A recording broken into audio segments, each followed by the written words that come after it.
مسلح گھوڑا سوار ڈاکو گزشتہ رات آخری پیر حیات محمد پٹواری کی اکلوتی بیٹی غزالہ کو اٹھا لے گئے تھے۔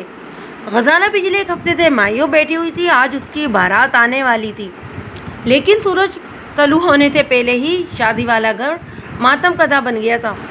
میں حسب معمول تھانے پہنچا تو پٹواری حیات محمد برآمدے میں بے چینی سے میرا انتظار کر رہا تھا۔ گاؤں کے 2-3 معتبر افراد بھی اس کے ساتھ تھے۔ میں نے اپنے کمرے میں بیٹھتے ہی اس پٹواری کو اندر بلوا لیا۔ وہ اندر آیا تو میں نے اسے اپنے سامنے کرسی پر بیٹھنے کا اشارہ کیا۔ وہ بیٹھتے ہوئے فریا کنا لہجے میں بولا، ملک صاحب میں لٹ گیا۔ کیا ہو گیا ہے پٹواری صاحب؟ میں نے پوچھا۔ وہ گلگیر آواز میں بولا، یہ پوچھیں کہ کیا نہیں ہوا، میں تو کسی کو منہ دکھانے کے قابل بھی نہیں رہا۔ وہ ظالم میری لاڈلی بچی کو اٹھا کر لے گئے۔ آج رات اس کی بارات آنے والی تھی اور اس کی آواز روند گئی۔ میں نے تسلی آمیز لہجے میں کہا، حوصلہ رکھیں پٹواری صاحب اور مجھے پوری بات بتائیں کہ آپ کے ساتھ کیا واقعہ پیش آیا تھا۔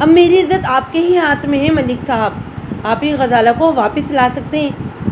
میں آپ کی مدد کرنے کی پوری کوشش کروں گا، میں نے پوری یقین لہجے میں کہا۔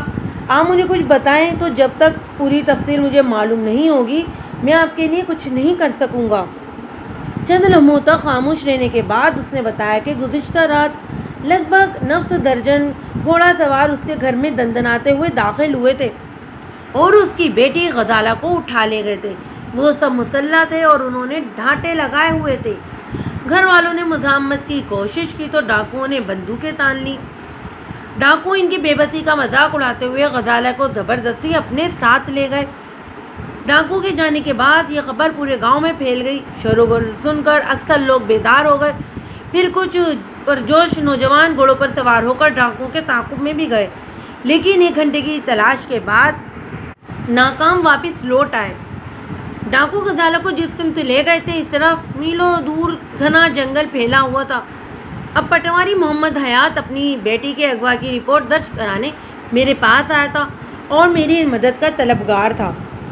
میں نے کہا، اتنا بڑا قدم تو اٹھ چکا ہے پٹواری صاحب، اور یہ کام کسی دشمن کا ہی ہو سکتا ہے، کسی بہت بڑے دشمن کا۔ میری تو مت ہی ماری گئی ہے، کچھ سمجھ میں ہی نہیں آتا کیا کروں۔ وہ بیچارگی آمیز لہجے میں بولا، اگر غزالہ واپس نہ آئی تو میری ناک کٹ جائے گی، میں بارات کا کس منہ سے استقبال کروں گا؟ اب آپ ہی کچھ کر سکتے ہیں۔ میں نے کہا، میں جو کچھ کر سکا وہ ضرور کروں گا۔ آپ کے ساتھ جو ثانیہ پیش آ چکا ہے مجھے اس کا دلی افسوس ہے۔ آپ فکر نہ کریں، میں آپ کی بیٹی کو بازیاب کرانے کی پوری کوشش کروں گا، لیکن اس کے لیے مجھے آپ کے بھرپور تعاون کی ضرورت ہے۔ اس نے چونک کر میری جانب دیکھا۔ ملک صاحب، میں ہر قسم کے تعاون کے لیے تیار ہوں، آپ حکم کریں، اس وقت میری عزت داؤ پر لگی ہوئی ہے۔ میں آپ سے خاصا ذاتی نوعیت کا ایک سوال پوچھنا چاہتا ہوں، آپ جو چاہے پوچھیں۔ وہ سیدھا ہو کر بیٹھ گیا۔ غزالہ کی شادی آپ اپنی مرضی سے کر رہے تھے یا اس میں اس کی بھی رضامندی شامل تھی؟ میں آپ کی بات کا مطلب نہیں سمجھا جناب، میں نے کوئی مشکل بات تو نہیں کی۔ میں نے کہا، کیا غزالہ اس شادی کے لیے باخوشی تیار تھی؟ ہاں جی بالکل، وہ پرسوک لہجے میں بولا۔ اس سے اچھا رشتہ بھلا اور کیا ہو سکتا تھا؟ اس کی شادی چودھری قادر زمان کے بیٹے چودھری حیدر علی سے ہو رہی تھی۔ غزالہ کے نصیب جاگ اٹھے تھے، لیکن اس کی آنکھوں میں آنسو تیرنے لگے۔ میں نے کہا، آپ فکر نہیں کریں پٹواری صاحب، میں بھی جا کر موقع کا جائزہ لیتا ہوں اور ڈاکو کی تلاش کا کام بھی فوری طور پر شروع ہو جائے گا۔ انشاءاللہ ہم بہت جلد غزالہ کا سراغ لگانے میں کامیاب ہو جائیں گے۔ سونا رب ایسا ہی کرے، وہ ممنون بھرے انداز میں بولا۔ میں نے پوچھا، حیات محمد آپ کے گھر سے ڈاکو غزالہ کے علاوہ اور کیا کیا لے کر گئے ہیں؟ انہوں نے کسی اور چیز کو ہاتھ بھی نہیں لگایا۔ کیا آپ نے گھر کا قیمتی سامان وغیرہ چیک کیا؟ اس نے ثابت میں جواب دیا، سب کچھ جھوکا تو رکھا ہے، بس ایک غزالہ ہی نہیں ہے۔ اس کا مطلب یہ ہوا کہ یہ خالصاً اغوا کی واردات ہے۔ میں نے پرتفکر انداز میں کہا، اگر ڈاکو ڈکیتی کی نیت سے آتے تو قیمتی سامان اور نقدی وغیرہ زیورات پر بھی ہاتھ ڈالتے، لیکن انہوں نے جہیز کے قیمتی سامان کو نظر انداز کر دیا اور دلہن کو ہی لے اڑے۔ آپ جلدی کچھ کریں جناب، پٹواری کے لہجے میں دنیا جہاں کا کرب ہلکورے لے رہا تھا، اگر دیر ہو گئی تو قیامت ٹوٹ پڑے گی۔ میں نے کہا، پٹواری صاحب آپ نے بتایا کہ آپ کا کوئی ایسا دشمن نہیں ہے جو اتنی بڑی جسارت کر سکتا ہو۔ اچھی طرح سوچ لیں آپ، اگر آپ مجھ سے کچھ چھپانے کی کوشش کریں گے تو میں پوری طرح آپ کی مدد نہیں کر سکوں گا، ایسا نہ ہو کہ بعد میں آپ کو ہی پچھتانا پڑے۔ میں نے بات ختم کرتے ہی اس کی آنکھوں میں جھانکنے لگا، وہ گھبرا کر دوسری طرف دیکھنے لگا۔ مجھے شک گزرا کہ ضرور کوئی ایسی بات ہے جو پٹواری مجھ سے چھپانا چاہتا ہے۔ میں نے نسبتاً چپتے ہوئے لہجے میں سوال کیا، پٹواری صاحب، آپ کی بیان کردہ تفصیلات سے یہ بات واضح ہوتی ہے کہ ڈاکوؤں کو صرف آپ کی بیٹی غزالہ سے سروکار تھا اور وہ سو کو اٹھا کر چلتے بنے، کیا میں غلط کہہ رہا ہوں؟ میں سمجھا نہیں جناب، آپ کہنا کیا چاہتے ہیں؟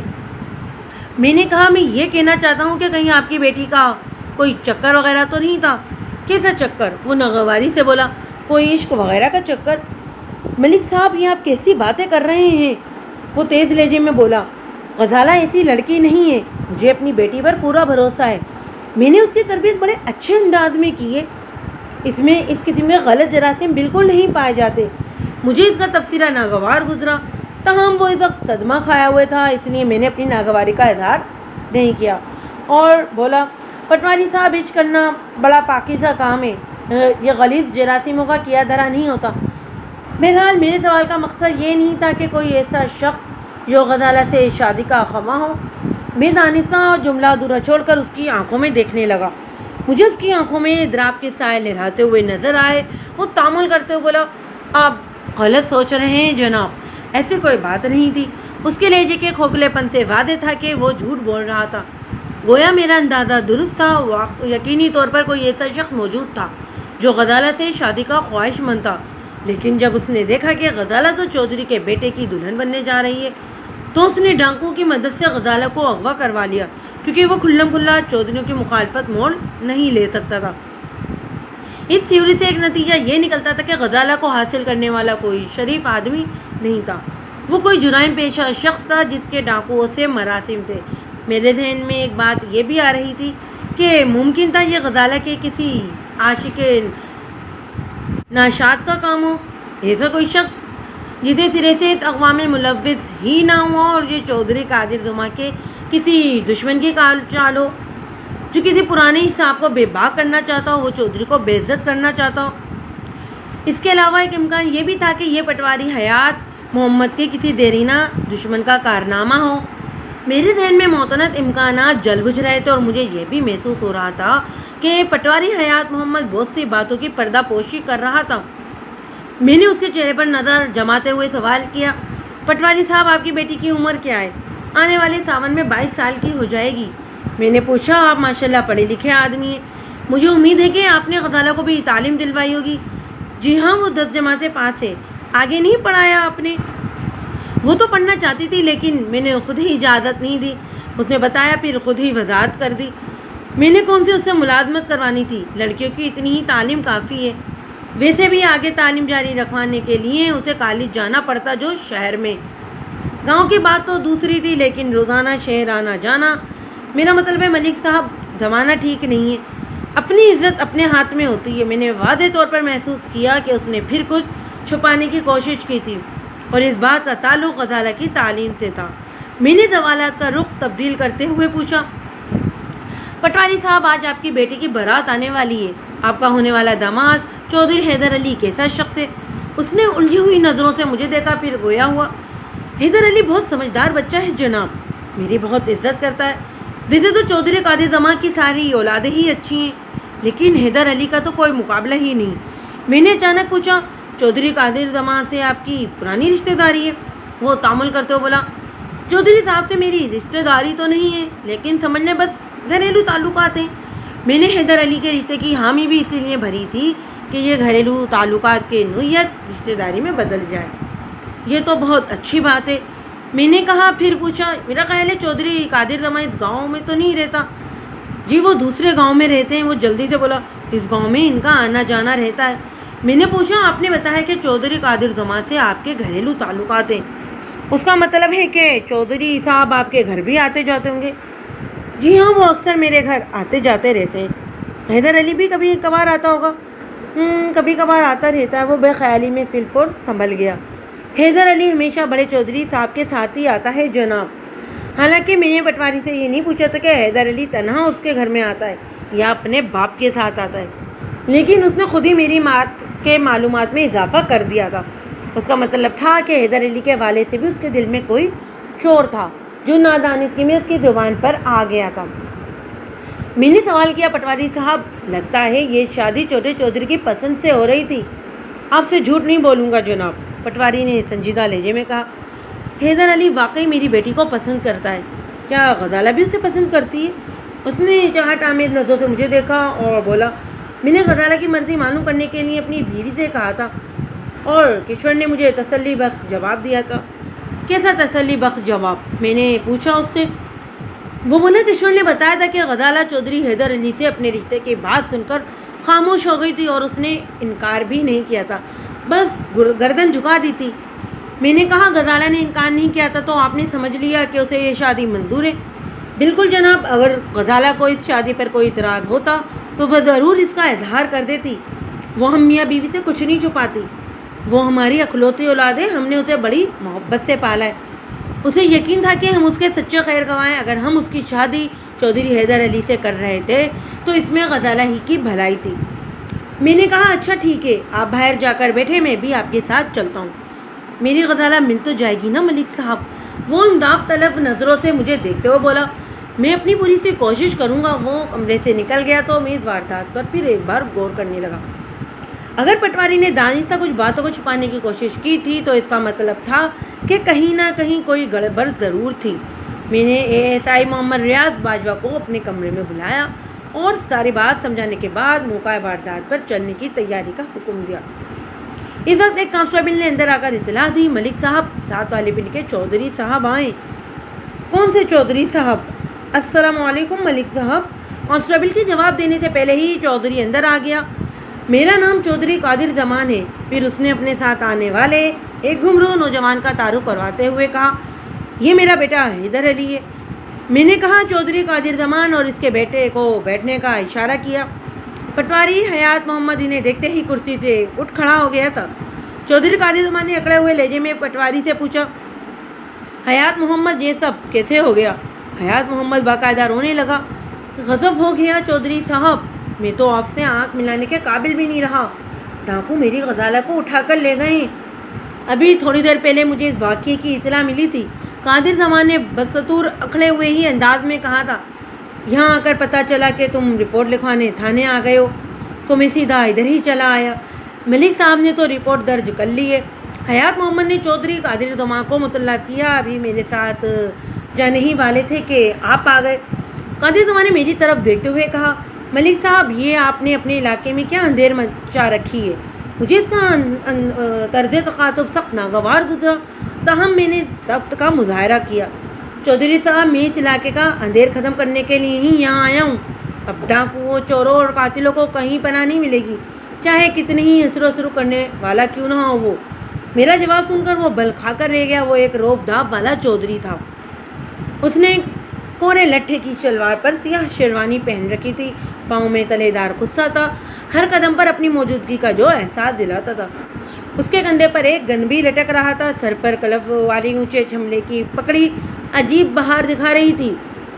چھوٹے چودھری نے تحمل ململ کے کرتے کے نیچے رنگدار تہبند باندھ رکھا تھا اور پاؤں میں دیسی جوتی تھی۔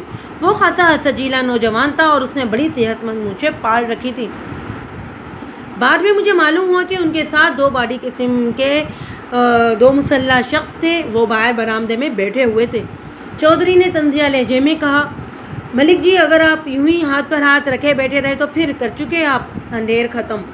میں نے اس کے طنز کو پیتے ہوئے جواب دیا، آپ فکر نہیں کریں چودھری صاحب، میں بھی موقع واردات پر جا کر جائزہ لیتا ہوں۔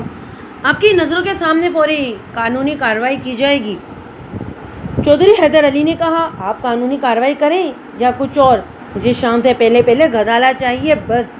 اس کے لہجے میں تحکم پایا جاتا تھا۔ میں نے کہا، جوان تھانے دار تم ہو یا میں؟ تھانے دار تو آپ ہی ہیں، تو پھر مجھے تھانے داری سکھانے کی کوشش نہ کرو۔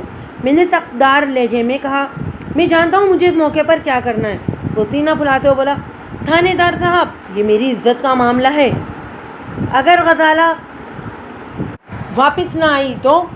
میں نے اس کے کندھے پر ہاتھ رکھتے ہوئے تشکیع آمیز انداز میں کہا، میں تمہارے جذبات کو سمجھتا ہوں، اور مجھے اس واقعے کا دلی صدمہ ہے۔ تم حوصلہ رکھو، تمہاری ہونے والی بیوی کو میں ضرور ڈھونڈ نکالوں گا۔ ملک صاحب، چودھری قادر زمان نے رونق بھرے لہجے میں کہا، آپ پیسوں کی پرواہ نہ کریں، اللہ نے مجھے بہت نواز رکھا ہے، میں آپ کے قدموں میں نوٹوں کا انبار لگا دوں گا۔ میں نے تمسخرانہ مسکراہٹ ہونٹوں پر لاتے ہوئے کہا، جس کام کے لیے مجھے گورنمنٹ نے اس تھانے میں رکھا ہے نا، وہ مجھے اس کی سرکاری تنخواہ بھی دیتی ہے اور میرے لیے وہی کافی ہے۔ آپ فکر نہ کریں، میں اپنے فرائض پوری طرح نبھاؤں گا۔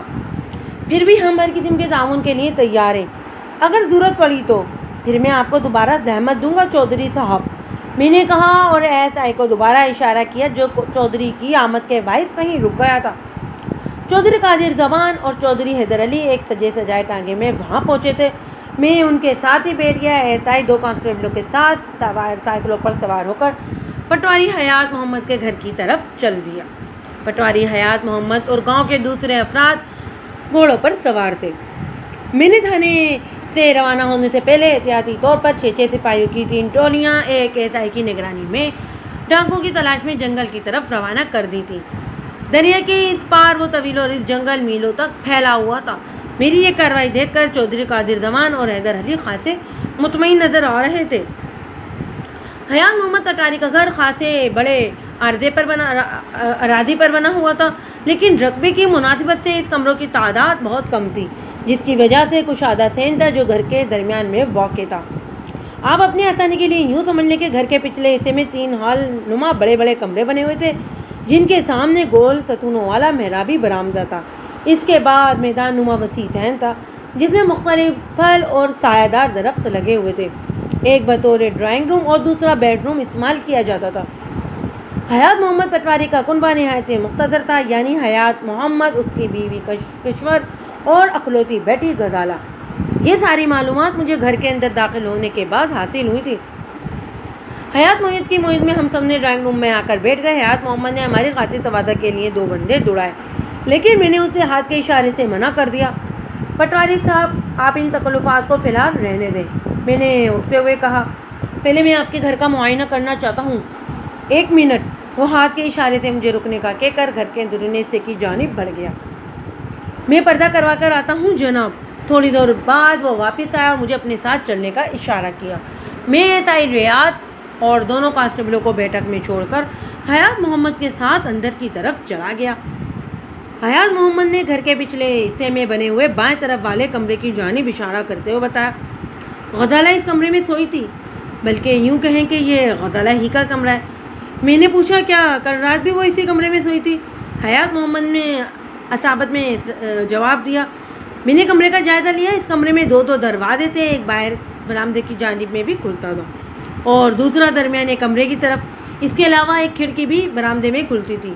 میں نے حیات محمد سے پوچھا، کیا غزالہ اس کمرے میں اکیلی سوتی تھی؟ جی ہاں، عام طور پر تو وہ اکیلے ہی سوتی تھی، لیکن شادی کی وجہ سے گھر میں خاصے مہمان آئے ہوئے تو آج کل کچھ لڑکیاں بالیاں بھی اس کمرے میں سو جایا کرتی تھیں۔ گزشتہ رات اس کے ساتھ کون کون تھا؟ اس نے ایک لمحے کا تامل کیا، پھر بولا، مجھے ٹھیک طرح سے یاد تو نہیں، لیکن آپ ٹھہرے، میں اپنی گھر والی سے پوچھ کر آپ کو بتاتا ہوں۔ آپ کی گھر والی سے میں خود ہی پوچھ لوں گا۔ میں نے کہا، آپ یہ بتائیں کہ آپ میاں بیوی کس کمرے میں رہتے ہیں؟ یہ درمیان والے کمرے میں۔ اور دائیں جانب والے کمرے میں کون ہوتا ہے؟ حیات محمد نے بتایا، عام طور پر تو یہ کمرہ خالی ہی رہتا ہے، لیکن آج کل کچھ مہمان ٹھہرے ہوئے ہیں اسی میں۔ میں نے پوچھا، جب ڈاکوؤں نے غزالہ کو اغوا کیا تو آپ اس وقت کیا کر رہے تھے؟ میں کشور کے ساتھ اپنے کمرے میں تھا، حیات محمد نے بتایا، اور ہم سو رہے تھے۔ رات 11 بجے تک مہمان، عورتیں اور گاؤں کی لڑکیاں ڈھولک پر گیت گاتی رہتی تھیں، اس کے بعد ہم لوگ سو جاتے ہیں۔ کیا آپ نے سونے سے پہلے باہر کا دروازہ بند کیا تھا؟ میں نے سوال کیا۔ حیات محمد بولا، میں نے خود اپنے ہاتھوں سے گیٹ بند کیا تھا ملک صاحب، نہ صرف بند کیا تھا بلکہ اندر سے بھی کنڈی چڑھا دی تھی۔ تالا تو نہیں لگایا تھا؟ نہیں جی، وہ نفی میں سر ہلاتے ہوئے بولا، اس کی کیا ضرورت تھی، کنڈی ہی کافی تھی، پہلے کبھی ایسا واقعہ جو پیش نہیں آیا، ہمارے گاؤں میں تو چوری چکاری کے واقعات بھی پیش نہیں آتے۔ میں نے کہا، اس کا مطلب ہے ڈاکوؤں میں سے پہلے ہی کوئی ایک آدھ بندہ گیٹ کے اوپر سے پھلانگ کر اندر آیا ہوگا، پھر اس نے اپنے ساتھیوں کے لیے گیٹ کھول دیا۔ پتہ نہیں جی، ان نامرادوں نے کیا کیا ہوگا۔ اور روحان سے لہجے میں بولا، میری بیٹی کو لے گئے وہ، خدا کرے ان کو نمونیا ہو جائے اور وہ ہیضے سے مرے۔ اور میری غزالہ مجھے واپس مل جائے۔ میں نے اس کے واولے کو نظر انداز کرتے ہوئے پوچھا، آپ کی آنکھ کس طرح کھلی تھی؟ میرا مطلب ہے کہ آپ کو کس طرح پتہ چلا کہ ڈاکو گھر کے اندر گھس آئے تھے؟ وہ بولا، مجھے میری بیوی نے ہلا کر جگایا تھا، اس نے غزالہ والے کمرے میں کچھ گڑبڑ کی آوازیں سنی تھی۔ میں ہڑبڑا کر اٹھ بیٹھا اور غزالہ کے کمرے کی طرف بڑھا۔ اس وقت تک ایک ڈاکو غزالہ کو کندھے پر ڈالے باہر کے گیٹ کی طرف بڑھ رہا تھا اور باقی ڈاکو جو ہیں اس کے دائیں بائیں چل رہے تھے۔ میں نے پوچھا، پھر آپ نے کیا کیا؟ میں نے لپک کر اس ڈاکو کو دبوچنا چاہا جو غزالہ کو اٹھائے ہوئے تھا، لیکن دوسرے ڈاکوؤں نے میرے سینے پر بندوق کی ناٹ رکھ کر مجھے ایسا کرنے سے روک دیا، اور اتنی دیر میں کشور نے دائیں جانے والے تیسرے کمرے میں موجود مہمان خواتین کو بھی جگا دیا تھا، لیکن مسلح ڈاکو کے سامنے کوئی مزاحمت نہ کر سکا اور وہ میری غزالہ کو لے گئے۔ 3 ڈاکو کو تو آپ نے اپنی آنکھوں سے دیکھے تھے۔ میں نے کہا، کیا اس کے علاوہ بھی باہر کچھ ڈاکو تھے؟ میرا خیال ہے کہ ان کے 3-4 ساتھی باہر بھی موجود تھے، حیات محمد نے بتایا۔ میں نے 6-7 گھڑ سواروں کو وہاں سے جاتے ہوئے دیکھا تھا۔ آپ کو کچھ اندازہ ہے کہ یہ واقعہ کتنے بجے پیش آیا تھا؟ اس نے جواب دیا، رات کا پچھلا پہر تھا، لگ بھگ 4 بجے کا وقت ہوگا۔ میں حیات محمد کے سارے جواب اپنی ڈائری میں نوٹ کرتا جا رہا تھا۔ میں نے کہا، یہ ایک اچھا بیان ہے، پکا بیان تھانے چل کر دینا ہوگا، اور اگر آپ نے کسی قسم کی غلط بیانی سے کام لیا تو الٹی مصیبت آپ کے سر بھی آ سکتی ہے۔ ہم تو پہلے ہی مصیبت میں پھنسے ہوئے ہیں، وہ گڑگڑانے والے انداز میں بولا۔ میری بیٹی اغوا ہوئی اور آپ دھمکیاں بھی مجھے ہی دے رہے ہیں۔ یہ دھمکی نہیں ہے حیات محمد، میں نے اس کے کندھے پر ہاتھ رکھتے ہوئے کہا۔ آپ کے بیان کی روشنی میں کارروائی کروں گا، اس لیے کوئی گڑبڑ نہیں ہونی چاہیے۔ اس نے مجھے یقین دلایا کہ وہ ایسی کوئی گڑبڑ نہیں کرے گا۔ پھر میرے ایما پر اس نے مجھے میرا وہ کمرہ دکھایا جہاں غزالہ کے جہیز کا سامان رکھا تھا۔ یہ کمرہ دراصل درمیانی کمرے کے پچھواڑے میں بنایا ہوا ایک خفیہ کمرہ تھا، جس کا رستہ محمد حیات کے کمرے سے تھا۔ یوں سمجھ لیں کہ حیات محمد والے بڑے کمرے کو تقسیم کر کے 2 کمرے بنا لیے گئے تھے۔ باہر سے ہی وہ ایک کمرہ نظر آتا تھا۔ میں نے کہا، حیات محمد، ڈاکوؤں نے آپ کے گھر کی کسی چیز کو چھونا بھی گوارا نہیں کیا، وہ صرف آپ کی بیٹی کو ہی اٹھا کر لے کر گئے، اور وہ بھی اس کے کمرے سے۔ جانتے ہیں اس سے کیا مطلب نکلتا ہے؟ اس نے سوالیہ نظروں سے مجھے دیکھا۔ میں نے اپنی بات کی وضاحت کرتے ہوئے کہا، حیات محمد، اس کا واضح مطلب یہی ہے کہ وہ صرف غزالہ کے لیے ہی آئے تھے، انہیں یہ بھی معلوم نہیں تھا کہ غزالہ کس کمرے میں سوتی ہے۔ اغوا کی یہ واردات کسی گھر کے قیدی کے توسط سے کی گئی ہے اور کسی خاص مقصد کے تحت، مگر آپ کا کوئی ایسا دشمن تو ہے ہی نہیں، کیوں؟ میں نے آخری جملہ اس کی آنکھوں میں دیکھتے ہوئے ادا کیا تھا۔ مجھے محسوس ہوا جیسے وہ نظریں چرانے کی کوشش کر رہا ہو، لیکن میری طرف دیکھنا بھی چاہتا ہوں۔ اس بات نے مجھے شک میں اضافہ کیا۔ اس وقت ہم درمیانی کمرے میں بیٹھے ہوئے تھے۔ میں نے کہا، حیات محمد، اب میں آپ کی بیوی کا بیان لینا چاہتا ہوں۔ وہ اٹھ کھڑا ہو گیا۔ میں بھی کشور کو بھیجتا ہوں، آپ اسے یہاں بلائیں۔ میں نے بھی اٹھتے ہوئے کہا، میں بھی واپس آتا ہوں۔ پھر میں واپس بیٹھک میں آیا اور ایسائی کو باہر بلا کر اشارے سے سمجھایا کہ وہ واردات کا نقشہ تیار کرے۔ میں نے اسے تمام اہم باتیں ذہن نشین کروا دی تھی۔ میں واپس اندرونی کمرے میں پہنچا تو حیات محمد نے بتایا، ملک صاحب، کشور کی حالت ٹھیک نہیں، تھوڑی دیر بعد اس پر بے ہوشی کا دورہ پڑ جاتا ہے، وہ بیان دینے کے قابل نہیں ہے۔ میں نے کہا، ٹھیک ہے، میں شام کو دوبارہ آؤں گا، اس وقت تک اگر کشور کی حالت سنبھل گئی تو میں اس کا بیان لے لوں گا۔ اس کے بعد میں نے وہاں موجود ان تمام مہمانوں کا سرسری سا بیان لیا جو گزشتہ رات یہاں موجود تھے۔ ان کے بیان سے کوئی خاص بات معلوم نہیں ہو سکی، وہ بھی اتنا ہی جانتے تھے جتنا حیات محمد مجھے پہلے ہی بتا چکا تھا۔ البتہ یہ بات معلوم ہو گئی تھی کہ غزالہ کمرے میں اکیلے نہیں سوئی تھی، بلکہ اس کے ساتھ اس کی ایک سہیلی تاجی بھی سوئی تھی۔ یہ ایک اہم بات تھی۔ تاجی سے ایسی کوئی بات یا اشارہ مل سکتا تھا جو غزالہ کی تلاش میں معاون ثابت ہو۔ میں نے حیات محمد سے پوچھا، یہ تاجی کون ہے؟ تاجی؟ اس نے زیر لب دہرایا۔ اچھا، وہ ملک صاحب، تاجی غزالہ کی سہیلی ہے۔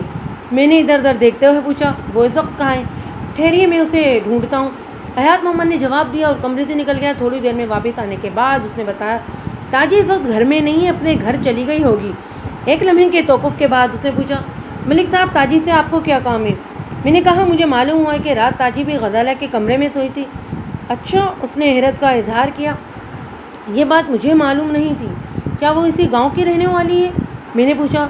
ہاں جی، ادھر دوسری گلی میں رہتی ہے، حیات محمد نے بتایا۔ آپ کہیں تو میں بھی بلوا لیتا ہوں۔ نہیں، اس کی ضرورت نہیں ہے، ایک فوری خیال کے تحت میں نے کہا۔ اس کا بیان بعد میں بھی لیا جا سکتا ہے۔ پھر میں واپس بیٹھک میں آ گیا جہاں چودھری قادر زمان اور اس کا بیٹا حیدر علی بڑی بےتابی سے میرا انتظار کر رہے تھے۔ مجھے دیکھتے ہی قادر زمان نے پوچھا، تھانے دار صاحب، ڈاکوؤں کا کوئی سراغ ملا؟ فی الحال تو کوئی سراغ ہاتھ نہیں آیا، میں نے ایک صوفے پر بیٹھتے ہوئے کہا، لیکن میں کوشش کر رہا ہوں۔ آپ کب تک کوشش کرتے رہیں گے جناب؟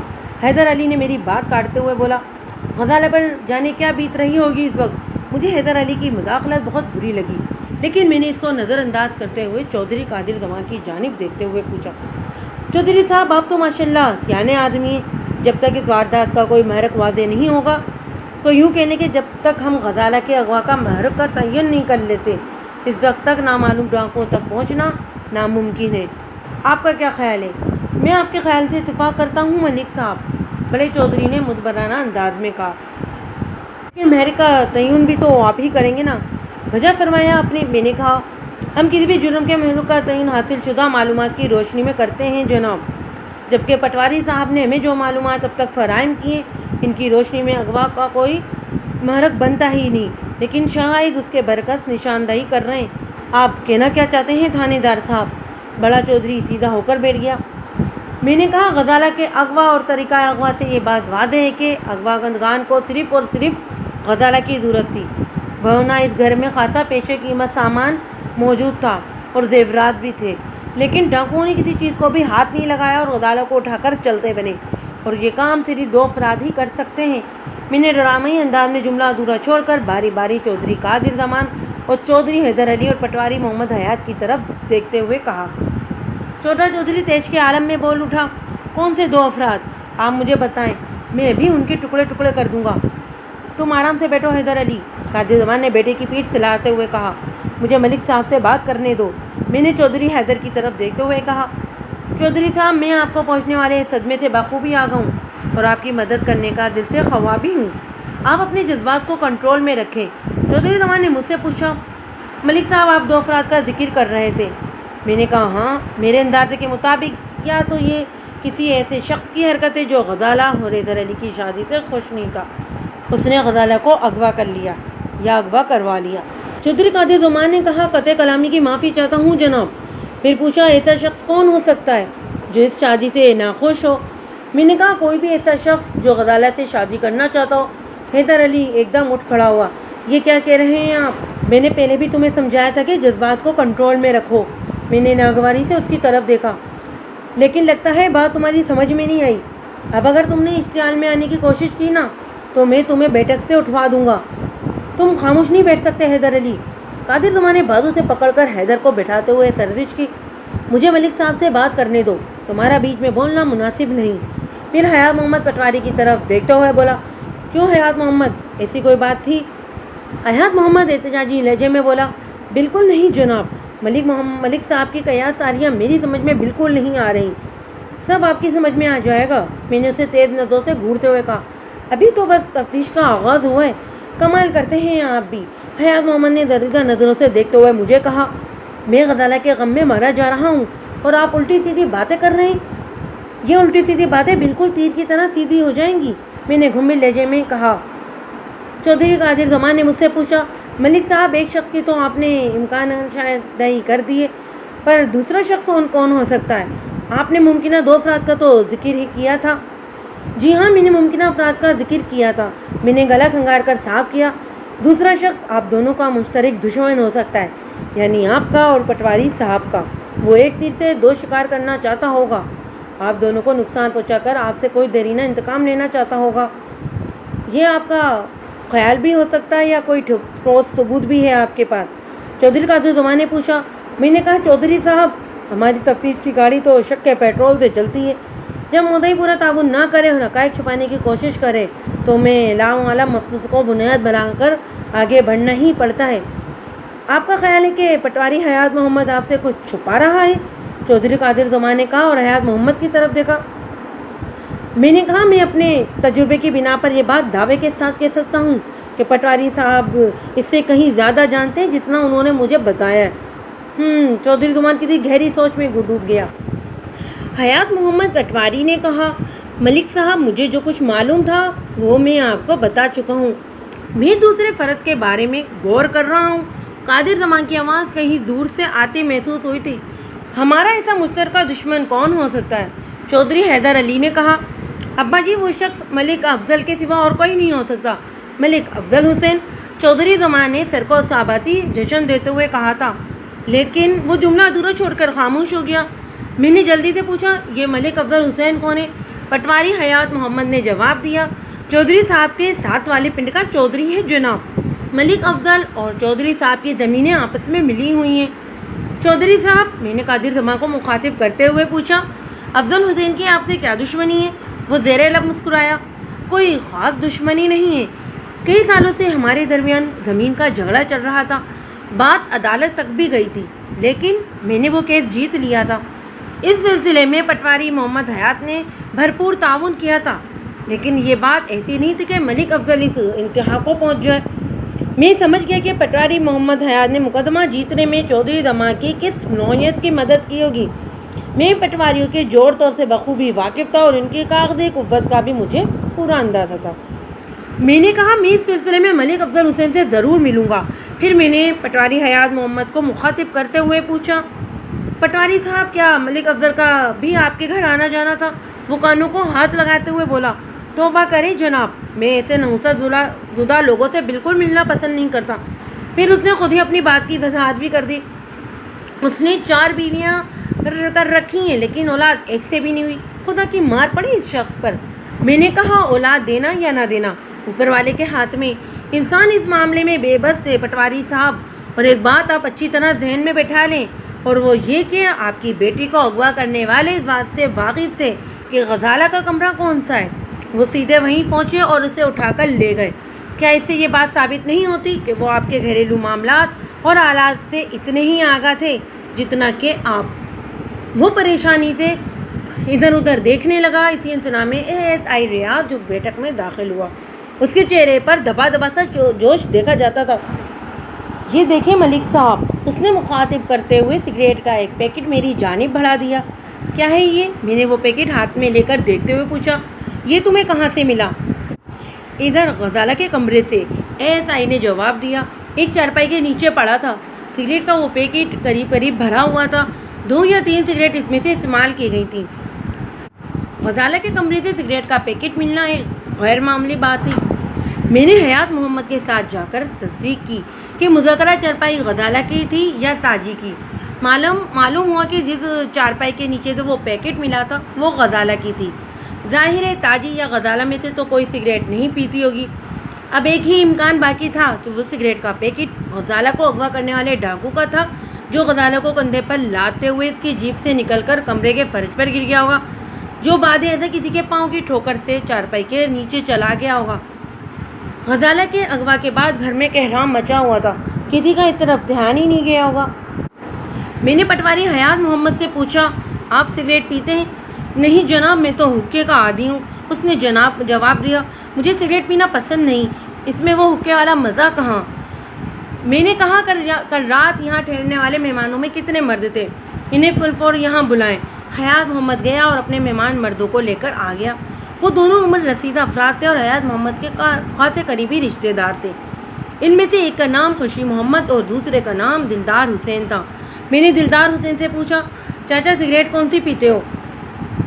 بگلا مار کر اس نے جواب دیا اور جیب سے بگلا مار کر سگریٹ پیکٹ نکال کر دکھایا۔ میں نے خوشی محمد سے بھی وہی سوال کیا اور بولا، تھانے دار صاحب، میں عام طور پر تو حقہ ہی پیتا ہوں، بس کبھی کبھار ہی سگریٹ منہ میں لے لیتا ہوں، اور جو بھی مل جائے، کبھی ہتھوڑا مار کا نہیں پی۔ اللہ آپ کا بھلا کرے تھانے دار پتر، وہ رسانیت سے بولا۔ میں نے بتایا ہے نا، جو بھی مل جائے، یعنی جو بھی کوئی پلا دے، میں خود خرید کر سگریٹ نہیں پیتا۔ پھر ایک لمحے کے لیے توقف کے بعد اس نے پوچھا، غزالہ بیٹی کا کچھ پتہ چلا تھانے دار صاحب؟ میں غزالہ کا ہی سراغ لگانے کی کوشش کر رہا ہوں۔ پھر میں نے خوشی محمد اور دلدار حسین کو جانے کی اجازت دے دی۔ بعد میں مجھے معلوم ہوا کہ خوشی محمد رشتے میں غزالہ کا دور دار کا ماموں لگتا تھا۔ میں نے ہتھوڑا مارکا کا سگریٹ کا وہ پیکٹ اپنے پاس محفوظ کر لیا۔ اس زمانے میں فنگر پرنٹ اٹھانے کا کوئی رواج نہیں تھا۔ چودھری قادر زمان نے پوچھا، ملک صاحب، سگریٹ کا یہ پیکٹ بھلا آپ کی کتنی مدد کرے گا؟ میں نے کہا، کچھ نہ ہونے سے تھوڑا ہونا بھی بہت بہتر ہوتا ہے۔ یہ تو آپ ٹھیک کہہ رہے ہیں، اور یہ بھی یاد رکھیں کہ بعض اوقات معمولی نوعیت کے سراغ بھی بہت کارآمد ثابت ہوتے ہیں۔ میں نے کہا ممکن ہے میں سگریٹ کے پیکٹ سے غزالہ تک پہنچ جاؤں، خدا آپ کی زبان مبارک کرے ملک صاحب۔ پٹواری حیات محمد نے کہا۔ چودھری قادر زمان اٹھتے ہوئے بولا، ہم تو اب چلیں گے، ادھر حویلی میں اس خبر نے تہلکہ مچا رکھا ہے، ایک افراتفری کا عالم ہے، مجھے حیدر علی کی ماں اور چھوٹے بہن بھائیوں کو بھی جا کر سنبھالنا ہے۔ میں نے کہا آپ کا بیان بھی بہت ضروری ہے چودھری صاحب۔ ہاں وہ ثابت میں سے ہلاتے ہوئے بولا، ابھی تو میں بہت جلدی میں ہوں، آپ بیان شیان کا سلسلہ کل پر رکھ لیں۔ ٹھیک ہے، میں نے کہا آپ تھانے دار آنے کی زحمت گوارا کریں گے یا میں؟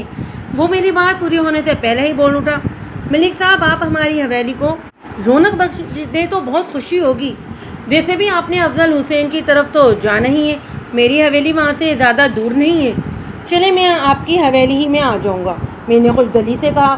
وہ بولا، ملک صاحب ادھر تھانے میں ذرا گرمی سردی ہو گئی تھی، اس کے لیے میں معذرت خواہ ہوں، جواب ہوں تو آپ کو پتہ ہی ہے بڑا جوش مارتا ہے، اور پھر یہ حیدر علی کی ہونے والی بیوی کا معاملہ ہے، میں اپنے بیٹے کی طرف سے ایک مرتبہ پھر آپ سے معذرت کرتا ہوں۔ ایسا ہو جاتا ہے، کوئی بات نہیں، میں نے مسکراتے ہوئے کہا، پھر حیدر علی کی بات طرف دیکھتے ہوئے کہا، جوان اس وقت تمہیں جوش کے بجائے ہوش سے کام لینا ہوگا، میں تمہاری نازک پوزیشن اچھے سے سمجھتا ہوں، لیکن یہ معاملہ سوچ بچار اور سمجھ بوجھ سے ہی سلجھے گا، جذباتی اچھل کود اس معاملے کو سلجھانے کی بجائے مزید الجھا دے گی۔ میری بات اس کی سمجھ میں آ گئی، خجالت آمیز لہجے میں بولا، آپ ٹھیک کہتے ہیں ملک صاحب۔ چودھری قادر زمان نے کہا، غزالہ کی تلاش میں کوئی کسر نہ اٹھا رکھے ملک صاحب، آپ کو جس قسم کی بھی مدد درکار ہو میں حاضر ہوں۔ پھر وہ پٹواری محمد حیات کو تسلی دلاسا دے کر اپنے ٹانگے میں وہاں سے چلا گیا۔ وہ اس کے سوا اور کر بھی کیا سکتے تھے؟ ان کی حویلی میں بھی اس وقت ایک قیامت برپا تھی، وہ حویلی جس کے در و دیوار میں اس خاندان کی پہلی دلہن آنے والی تھی، مگر اب نہیں آ سکتی تھی، کم از کم آج کی تاریخ میں ایسا ہونا ممکن نظر نہیں آتا تھا۔ چودھری کے جانے کے بعد میں نے حیات محمد پٹواری سے کہا، آپ اندر جا کر دیکھیں، اگر آپ کی بیوی کی حالت ذرا سنبھل گئی ہو تو میں اس کا بیان لینا چاہتا ہوں۔ وہ اندر گیا، تھوڑی دیر بعد آ کر بتایا کہ کشور ابھی بیان دینے کے قابل نہیں ہے۔ میں نے کہا، آپ نے تاجی نامی غزالہ کی سہیلی کا گھر کس طرح بتایا تھا؟ ادھر دوسری گلی میں۔ وہ مجھے پتہ سمجھانے لگا، میں اٹھ کھڑا ہوا، ٹھیک ہے میں اسے دیکھ لیتا ہوں۔ حیات محمد نے کہا، ملک صاحب آپ نے یہ کیا شوشہ چھوڑ دیا ہے؟ کون سا شوشہ بھائی؟ وہی غزالہ کے کسی عاشق والا۔ حیات محمد نے کہا، اب چودھری صاحب نہ جانے دل میں کیا کیا سوچ رہے ہوں گے۔ میں نے کہا، میں نے کوئی ایسا شوشہ نہیں چھوڑا، بلکہ ایک امکان کی جانب اشارہ کیا تھا، کیونکہ بظاہر اغوا کی وجہ نظر نہیں آتی، پر چودھری صاحب کے دل میں تو میل آ گیا نا۔ وہ مسکین جی صورت بنا کر بولا، اب اگر غزالہ مل بھی گئی تو پتہ نہیں چودھری صاحب اسے اپنی بہو بنانے پر تیار ہوتے بھی ہیں یا نہیں۔ بے وقوفی کی باتیں نہ کرو پٹواری صاحب، میں نے ذرا سخت لہجے میں کہا۔ چودھری صاحب خاصے سمجھدار آدمی ہیں، زندگی کی اونچ نیچ سے اچھی طرح واقف ہیں۔ ہاں البتہ، میں نے دانستہ جملہ ادھورا چھوڑ دیا۔ وہ جلدی سے بولا، البتہ کیا؟ البتہ، میں نے اس کی آنکھوں میں گھورتے ہوئے سنسنی خیز لہجے میں کہا، اگر آپ نے واقعی چودھری صاحب کو کسی بات سے بے خبر رکھا ہوا ہے تو پھر آپ کے لیے خاصی مشکلات پیدا ہو سکتی ہیں۔ میں آپ کا مطلب نہیں سمجھا جناب۔ مطلب بہت واضح ہے حیات محمد، اگر واقعی کوئی شخص غزالہ کا طلبگار تھا تو غزالہ کے اغوا میں اس کا ہاتھ ہونے کے امکان بہت زیادہ روشن ہے، اور یقینی طور پر آپ نے یہ بات چودھری قادر زمان کو نہیں بتائی ہوگی، جیسا کہ مجھ سے بھی چھپانے کی کوشش کر رہے ہیں۔ وہ بے چین نگاہوں سے ادھر ادھر دیکھنے لگا۔ میں نے نرم لہجے میں کہا، اگر آپ نے چودھری صاحب سے کوئی اہم بات چھپائی ہے تو اس سے کوئی خاص فرق نہیں پڑتا، زیادہ سے زیادہ وہ اس رشتے سے انکار کر دیں گے، لیکن قانون کی نظر سے اگر آپ نے کوئی بات پوشیدہ رکھنے کی کوشش کی تو آپ الٹا مصیبت میں پھنس جائیں گے۔ اس طرح میں آپ کی بیٹی کو بازیاب کرا سکوں گا اور نہ ہی ڈاکوؤں کا کوئی سراغ ملے گا۔ ہاں یہ ہو سکتا ہے کہ یہ ساری عزت و مرمت دھری کی دھری رہ جائے، میں ذرا لحاظ نہیں کروں گا بلکہ بہت بری طرح پیش آؤں گا۔ مدعی قانون سے عدم تعاون بھی جرم کے زمرے میں آتا ہے، کیا سمجھیے آپ؟ وہ سرسما نگاہوں سے مجھے دیکھنے لگا، پھر لکنت آمیز لہجے میں بولا، ملک صاحب ایسی کوئی بات نہیں ہے، میں آپ کو بتاؤں کیا؟ سچ اور جھوٹ کا تو پتہ بہت جلد چل جائے گا حیات محمد، میں نے ذرا سخت لہجے میں کہا۔ آپ اپنی بیوی کو ہوش میں لانے کی کوشش کریں، میں رات کو پھر آؤں گا، اس کا بیان بہت ضروری ہے۔ پھر ہم حیات محمد پٹواری کے گھر سے نکل آئے۔ میں نے دونوں سپاہیوں کو واپس تھانے بھیج دیا اور ASI ریاض باجوہ کے ساتھ تاجی کے گھر کی طرف روانہ ہو گیا، جو وہاں سے زیادہ دور نہیں تھا۔ ASI کی دستک کے جواب میں دروازہ ایک عمر رسیدہ عورت نے کھولا۔ اس کی عمر 70 سے تجاوز کر چکی تھی، کمر میں خم آ چکا تھا اور وہ نظر کا چشمہ لگائے ہوئے تھی۔ ہماری وردیوں پر نظر پڑتے ہی وہ تھوڑا گھبرا گئی، پھر خوفزدہ انداز آواز میں پوچھا کہ گلے پتر؟ میں نے کہا ماسی تاجی کا گھر یہی ہے۔ آہو جی، اس نے صابت میں جواب دیا، پر آپ کو تاجی سے کیا کام پڑ گیا؟ کام بھی بتا دیں گے اماں، ایس آئی نے کہا، ذرا اس کو بلاؤ۔ تاجی تو اس وقت گھر پر نہیں ہے، بوڑھی عورت نے کہا۔ کہاں گئی وہ؟ میں نے کہا وہ اپنے ننیال گئی ہوئی ہے۔ اس نے بتایا، پھر پوچھا آپ نے بتایا نہیں کہ اس سے آپ کو کام کیا ہے؟ میں نے کہا کام بہت ضروری ہے ماسی، تمہیں تو پتہ ہوگا ہی کہ پٹواری حیات محمد کی بیٹی کو ڈاکو اٹھا لے گئے۔ ہاں جی، وہ بڑی سونی کڑی ہے، اوپر سے فیشنی بھی ہے۔ کڑی پڑھ لکھ جائے اور رب نے اسے رنگ و روپ بھی دے رکھا ہو تو ہر کوئی عاشق ہونے کو تیار رہتا ہے۔ ڈاکو تو پھر ڈاکو ہوتے ہیں جی۔ وہ بے دہانی میں خاصی معلومات افزا باتیں بتا گئی تھی۔ میں نے پوچھا ماسی کہ کوئی عشق وغیرہ کا چکر بھی تھا؟ وہ اچانک متحد ہو گئی۔ مینو کیا پتا جی، میں نے ذرا سخت لہجے میں کہا۔ ماسی میں غزالہ کے سلسلے میں تفتیش کر رہا ہوں، اگر تمہیں ذرا سی بھی بات معلوم ہے تو مجھے بتا دو۔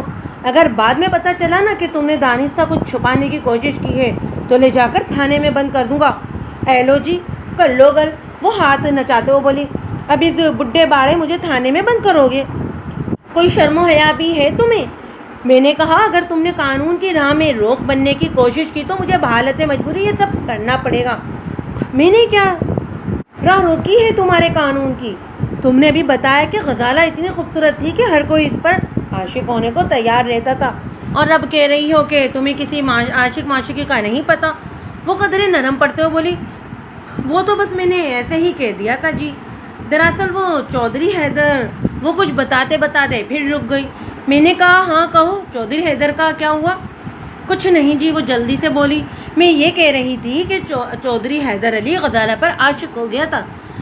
کسی شادی کی تقریب میں اس نے غزالہ کو دیکھ کر پسند کر لیا تھا۔ بن ٹھن کر تو بالکل ہی پری لگتی تھی جی غزالہ۔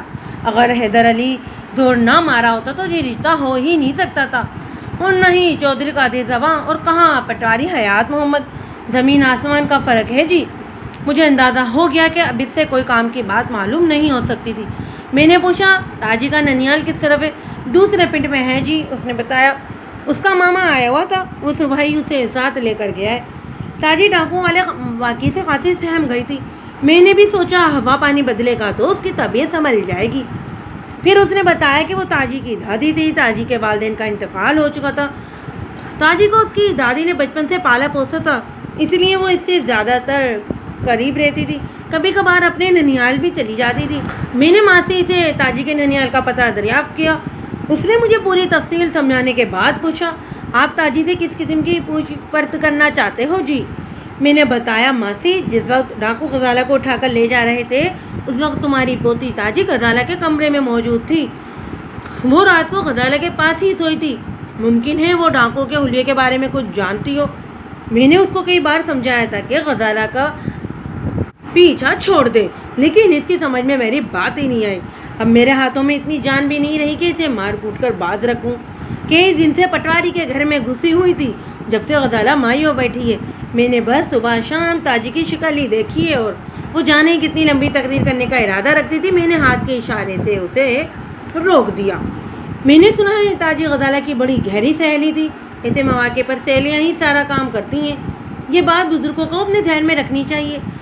ہم نے تو یہ سب کبھی نہیں کیا تھا، وہ عجیب سے لہجے میں بولی اور کھٹاک سے دروازہ بند کر دیا۔ ہم واپس تھانے پہنچے تو ظہر کی اذان ہو رہی تھی۔ ساری باغ دوڑ میں بھوک خاصی چمک اٹھی تھی۔ حیات محمد پٹواری نے کھانے کے لیے بہت اصرار کیا تھا، لیکن میں نے یہ مناسب نہیں سمجھا۔ شاید ایک بات کا ذکر میں کرنا آپ لوگوں سے بھول گیا۔ حیات محمد کے گھر پہنچتے ہی میں نے کھوجی بابا کو بلوا لیا تھا اور اسے ڈاکوؤں کا کھرا نکالنے کا کام سونپ دیا تھا۔ اس کی مدد کے لیے میں نے تھانے سے ایسائی خادم حسین اور 3 کانسٹیبلوں کو بھی منگوا لیا تھا۔ میں نے جو پولیس پارٹیاں ڈاکوؤں کے پیچھے بھیجی تھی وہ یک کے بعد دیگرے مغرب سے پہلے واپس آ گئیں، لیکن سب کے چہرے پر ناکامی لکھی ہوئی تھی۔ غزالہ کا کچھ پتہ چلا تھا اور نہ ہی ڈاکوؤں کا کوئی سراغ۔ انہوں نے جنگل کے اندر ہی بہت دور تک 15 میل فیصد کا علاقہ چھان مارا تھا، مگر ایسا لگتا تھا جیسے ڈاکوؤں کو زمین نگل گئی یا آسمان نے اٹھا لیا۔ کچھ دیر بعد فوجی چراغ دین بھی واپس آ گیا۔ اس نے اپنی ماہرانہ رپورٹ پیش کی۔ گاؤں کی طرف سے گھوڑوں کے قدموں کا پیچھا کرتے ہوئے وہ بھی جنگل میں خاصی دور تک گیا تھا۔ اس کی رپورٹ کے مطابق کچھ گھوڑوں کے قدموں کے نشانات بابا جھنڈے شاہ کے آستانے تک جا کر ختم ہو گئے تھے۔ بابا جھنڈے شاہ کا آستانہ دریا کے اس پار کوئی 4-5 میل دور جنگل کے اندر واقع تھا۔ اس کے علاوہ چراغ دین نے کچھ گھوڑوں کو مزید آگے جنگل کی طرف جاتے ہوئے بھی کھوجا تھا۔ یہ معلومات کوئی خاص اہمیت کی حامل نہیں تھی۔ ڈاکوؤں کا تعاقب کرتے اعلی صبح گاؤں کے کچھ نوجوانوں گھوڑوں پر سوار ہو کر جنگل کی طرف گئے تھے۔ ممکن ہے ان میں سے کچھ بابا جھنڈے شاہ کے آستانے بھی گئے ہوں اور کچھ مزید آگے جنگل میں گھس گئے ہوں۔ ویسے بھی گاؤں کے لوگ جھنڈے شاہ کے آستانے آتے جاتے رہتے تھے، اس لیے کوئی بات وثوق سے نہیں کہی جا سکتی تھی۔ البتہ میں نے اپنے ذہن میں یہ فیصلہ کر لیا تھا کہ بابا جھنڈے شاہ کے آستانے پر جا کر تفتیش ضرور کروں گا، اور اس فیصلے کے پیچھے فوجی چراغ دین کی ایک بات تھی۔ اس نے سرسری سے انداز میں مجھے بتایا تھا کہ کم و بیش 6 گھوڑوں کے قدموں کے نشانات کے بابا جھنڈے شاہ کے آستانے تک گئے تھے۔ آستانہ سے آگے جانے والے نشانات ان سے خاصے مختلف تھے، یعنی وہ دوسرے گھوڑے تھے۔ میں نے اس نقطے کو ذہن میں محفوظ کر لیا۔ اب تک کی کارروائی کا کوئی نتیجہ برآمد نہیں ہوا تھا۔ میں نے ہنوز ڈاکوؤں کا سراغ لگانے میں ناکام رہا تھا، مگر مجھے پوری امید تھی کہ کشور اور تاجی سے ملاقات سود مند ثابت ہوگی۔ اس رات میں حسب پروگرام کشور کا بیان لینے نہ جا سکا۔ تھانے میں کچھ ضروری نوعیت کے کام نکل آئے تھے۔ مجھے اپنا ارادہ دوسرے دن کے لیے ملتوی کرنا پڑا۔ دوسرے روز میں نے حوالدار بہادر علی کو اپنے ساتھ لیا اور چودھری قادر دماغ کی حویلی کی طرف روانہ ہو گیا۔ چودھری کی حویلی پٹواری حیات محمد کی بانسبت تھانے سے زیادہ قریب تھی۔ میں نے سوچا پہلے چودھری کا بیان لے لوں۔ چودھری قادر زمان عام چودھریوں کی بانسبت خاصا معقول ثابت ہوا تھا اور اس نے بھرپور تعاون کیا تھا۔ اس روز چودھری حیدر علی سے ملاقات نہ ہو سکی۔ قادر زمان نے بتایا کہ وہ اپنے 3 غزالہ کی تلاش میں اور پورا دن حویلی سے باہر ہی رہتا ہے۔ چودھری قادر زمان اپنی بیوی رقیہ بیگم اور 4 اولادوں کے درمیان درجن بھر ملازمین کے ساتھ اس حویلی میں رہتا تھا۔ حیدر علی سب سے بڑا تھا اور اسے چھوٹے بیٹے حیدر منصور علی کی عمر لگ بھگ 22 سال کی تھی۔ پھر 2 بیٹیاں تھیں، الماس اور نائلہ، جن کی عمریں بلا ترتیب 18 اور 15 سال کی تھیں۔ وہ تمام افراد کل والے واقعے سے خاصے غمگین اور افسردہ تھے۔ چودھری قادر زمان کے طویل بیان میں بس ایک ہی بات کارآمد ثابت ہوئی تھی۔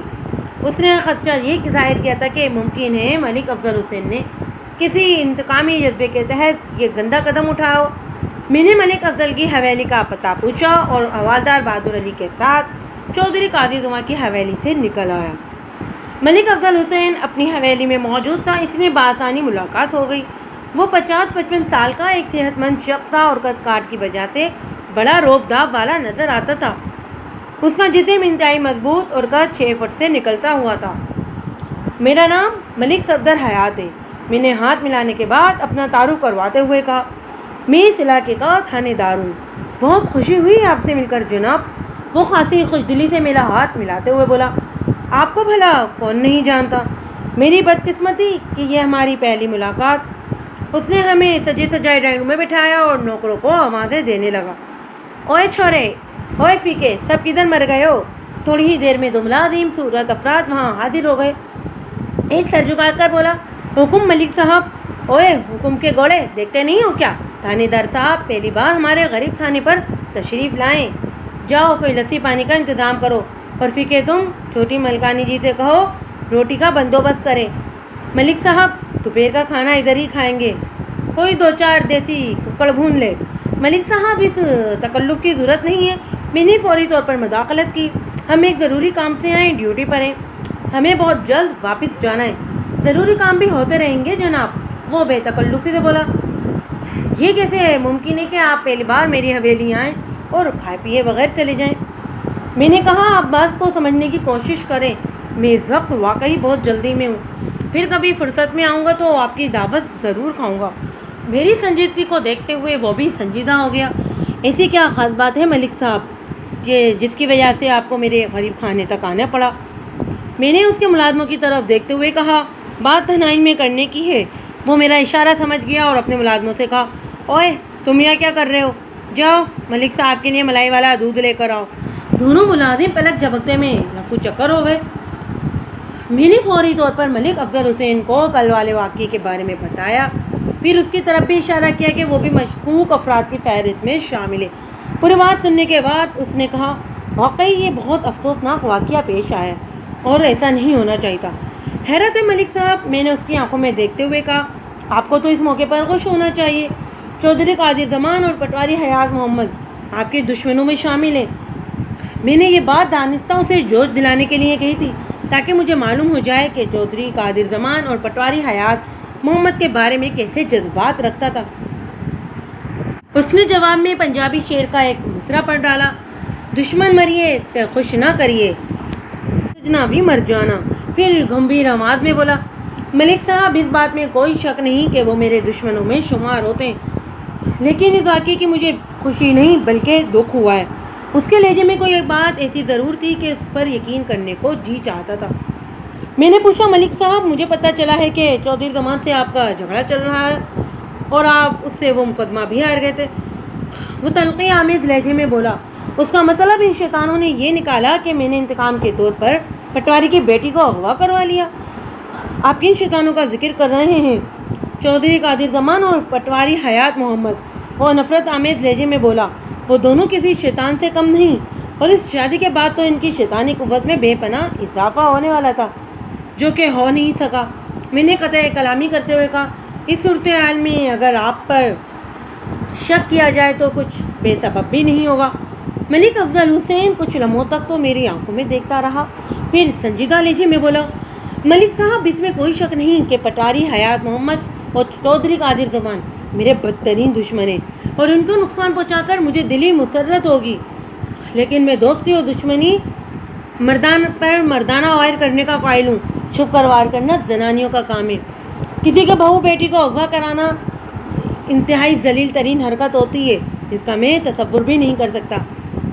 بہرحال چودھری قادر زمان نے آپ پر شک ظاہر کیا ہے، میں نے متعال لہجے میں کہا، اور میں اسی سلسلے میں آپ سے پوچھ تاچھ کرنے آیا ہوں۔ وہ زیر لب مسکراتے ہوئے بولا، چودھری قادر زمان سے مجھے کسی ایسی ہی اوچھی حرکت کی امید تھی۔ وہ خود زنانیوں کی طرح سازش کرنے میں ماہر ہے اور دوسروں کو بھی ایسا ہی سمجھتا ہے۔ میں نے کہا، ملک صاحب ہمیں تو قانونی تقاضے پورے کرنے ہوتے ہیں، اس لیے ہم اپنی فرض سے مجبور ہیں۔ آپ قانونی تقاضے ضرور پورے کریں جناب۔ وہ خوش دلی سے بولا، میں آپ کو اجازت دیتا ہوں، آپ سرچ وارنٹ کے بغیر بھی کسی بھی وقت میری حویلی کے چپے چپے کی تلاشی لے سکتے ہیں۔ کبھی اور کسی وقت کیوں؟ میں نے کہا، ابھی اور اسی وقت کیوں نہیں؟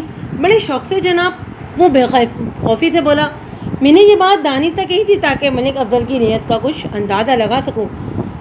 میرے اندازے کے مطابق اگر ملک افضل نے غزالہ کو اغوا کروایا بھی ہوتا تو وہ اس وقت حویلی میں موجود نہیں ہو سکتی تھی۔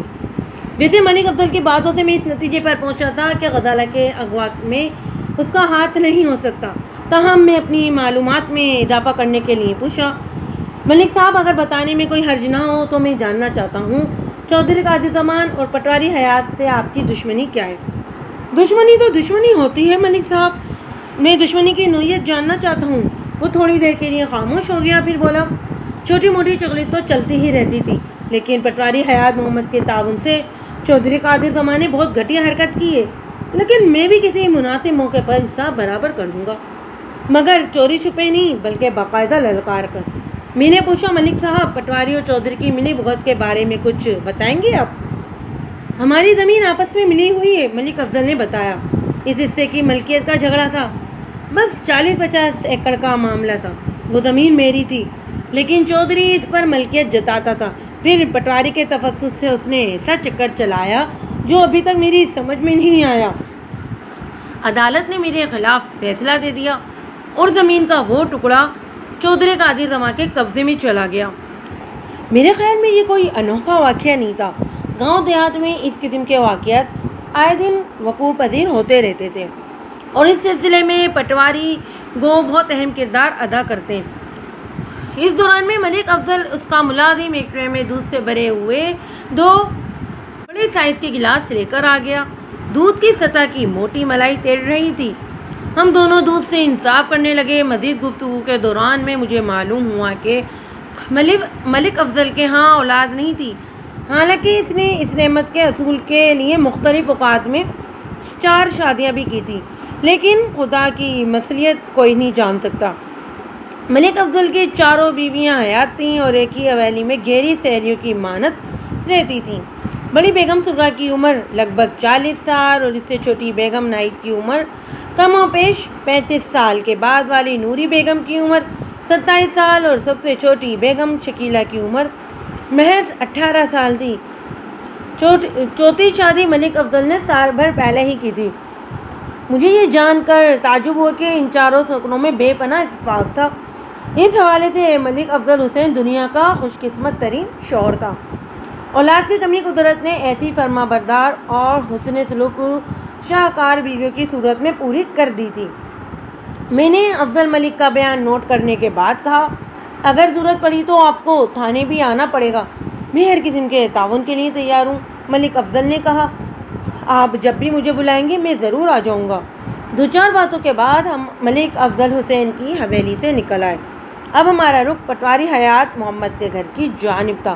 اس وقت دوپہر ہو چکی تھی۔ وقت میں حوالدار بہادر علی نے کہا، ملک صاحب مجھے تو یہ کوئی دوسرا چکر ہی لگتا ہے۔ کیسا چکر بہادر علی؟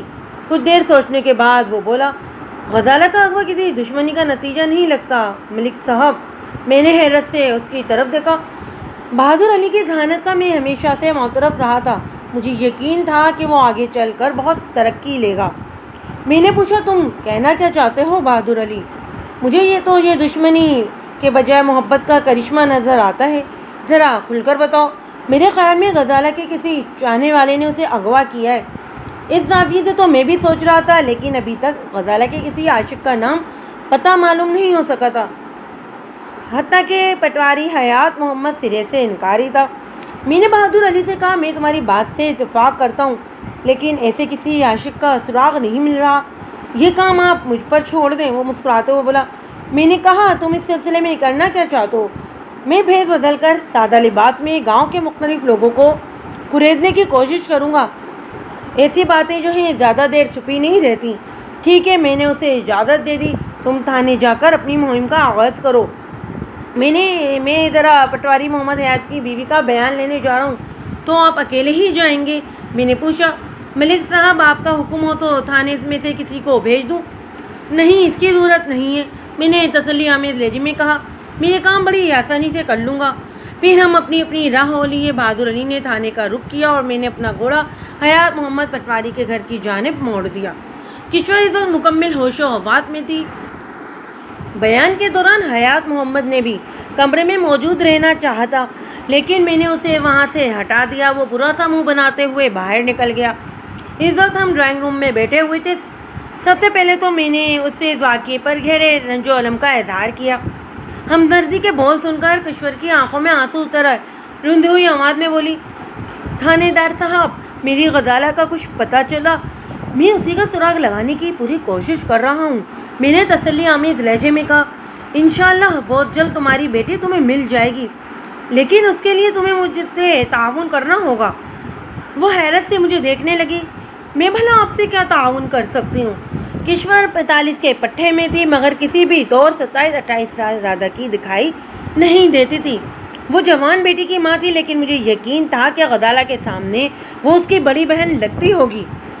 میں نے کھنگار کر گلا صاف کرتے ہوئے اس کے سوال کا جواب دیا، تم مجھ سے اس طرح تعاون کر سکتی ہو کہ جو میں پوچھوں گا اس کا ٹھیک ٹھیک جواب دو۔ آپ پوچھیں، کیا پوچھنا چاہتے ہیں آپ؟ میں نے پوچھا، میں نے سنا ہے کہ حیدر علی کسی شادی کی تقریب میں غزالہ پر عاشق ہو گیا تھا، جس کے نتیجے میں یہ شادی ہونے والی ہے۔ آپ نے ٹھیک سنا ہے، وہ عام سے لہجے میں بولی۔ حیدر علی غزالہ کو دیکھتے ہی اس پر رجھ گیا تھا۔ حالانکہ بڑے چودھری صاحب نے اس شادی کی مخالفت کی تھی، لیکن حیدر علی کی ضد کے آگے انہیں مجبور ہونا ہی پڑا۔ میں نے اچانک پوچھا، کیا غزالہ کو بھی یہ رشتہ پسند تھا؟ غزالہ کی پسند و ناپسند کا کیا سوال جی؟ کشور نے کہا، وہ ہماری مرضی کے آگے کیا کہہ سکتی تھی؟ جو ہماری پسند وہی اس کی پسند۔ میں نے کہا، غزالہ ایک پڑھی لکھی لڑکی تھی، اس کو مرضی ظاہر کرنے کا پورا حق حاصل تھا۔ حق و شک کون دیتا ہے جی؟ وہ بولی، والدین کی مرضی کی زیادہ اہمیت ہوتی ہے۔ یعنی تمہارا مطلب ہے اگر فیصلہ غزالہ پر چھوڑ دیا جاتا تو وہ اس رشتے سے انکار کر دیتی؟ میرا یہ مطلب تو نہیں تھا۔ پھر کیا مطلب تھا؟ وہ جبرس ہو کر بولی۔ غزالہ کو اس رشتے پر کوئی اعتراض نہیں تھا، ہم نے اس کی رضامندی سے ہی حامی بھری تھی۔ میں نے ذرا مختلف انداز میں سوال کیا، اگر چودھری حیدر علی جیسا گمرو باز سر صاحب حیثیت نوجوان ایک نظر میں دیکھتے ہی غزالہ پر مر مٹا تھا تو اس کا مطلب ہوا تمہاری بیٹی خاصی خوبصورت تھی۔ وہ بیٹی کے حسن کی تعریف سن کر خوش ہو گئی، بولی میری غزالہ لاکھوں میں ایک تھی، پورے پنڈ میں بھی ایک لڑکی اس کے پاسنگ نہیں۔ میں نے پوچھا کیا گاؤں میں سے اس کا کوئی رشتہ نہیں آیا؟ کیوں نہیں جی، کئی رشتے آئے تھے، وہ فخری انداز میں بولی، لیکن ان میں سے کوئی بھی غزالہ کے معیار کا نہیں تھا، اس لیے ہم نے تجھے سب کو انکار کر دیا۔ میں نے کہا آپ کا یہ رویہ لڑکے والوں کو پسند تو نہیں آیا ہوگا، پر ہمیں کیا؟ وہ بے پرواہی سے بولی ہماری مرضی، ہم رشتہ منظور کریں یا انکار کر دیں، کوئی زبردستی تھوڑی تھی۔ میں ایسا اسے کریز رہا تھا، جن لوگوں کو آپ نے غزالہ کا رشتہ دینے سے انکار کر دیا تھا اس نے تو بہت غصہ دکھایا ہوگا، ان میں سے بس ایک ہی خبیث آدمی انسان تھا۔ اس نے ناگواری سے کہا، باقی سب تو خاموشی سے بیٹھ گئے تھے ہمارا انکار سن کر۔ وہ خبیث انسان کون تھا؟ تھا ایک منوس، وہ نفرت انگیز لہجے میں بولی، مجھے تو اس کی صورت سے ہی نفرت تھی، اچھا ہوا وہ جیل چلا گیا، اس کے کرتوت ہی ایسے تھے۔ وہ حیرت انگیز انکشافات کر رہی تھی۔ میرے سوالات کے جواب میں حیات محمد نے ایسی کوئی بات نہیں بتائی تھی، بلکہ سرے سے ہی انکار کر دیا تھا۔ جب کسی بات کو چھپانے کی کوشش کی جائے تو اس کا مطلب ہوتا ہے کہ کہیں نہ کہیں کوئی گڑبڑ تو ہے، اور یہاں جو گڑبڑ تھی وہ میں کشور کی زبان سے اگلوا رہا تھا۔ میں نے کہا تم نے بتایا کہ تمہیں اس کی صورت سے نفرت تھی، کیا اس کی شکل بڑی بھیانک تھی؟ شکل تو بھیانک تھی ہی، کرتوت اس سے بھی زیادہ برے تھے، وہ بیداری سے بولی۔ پھر کہا اس کے کرتوت آخرکار اسے جیل لے گئے۔ اس کا نام کیا تھا؟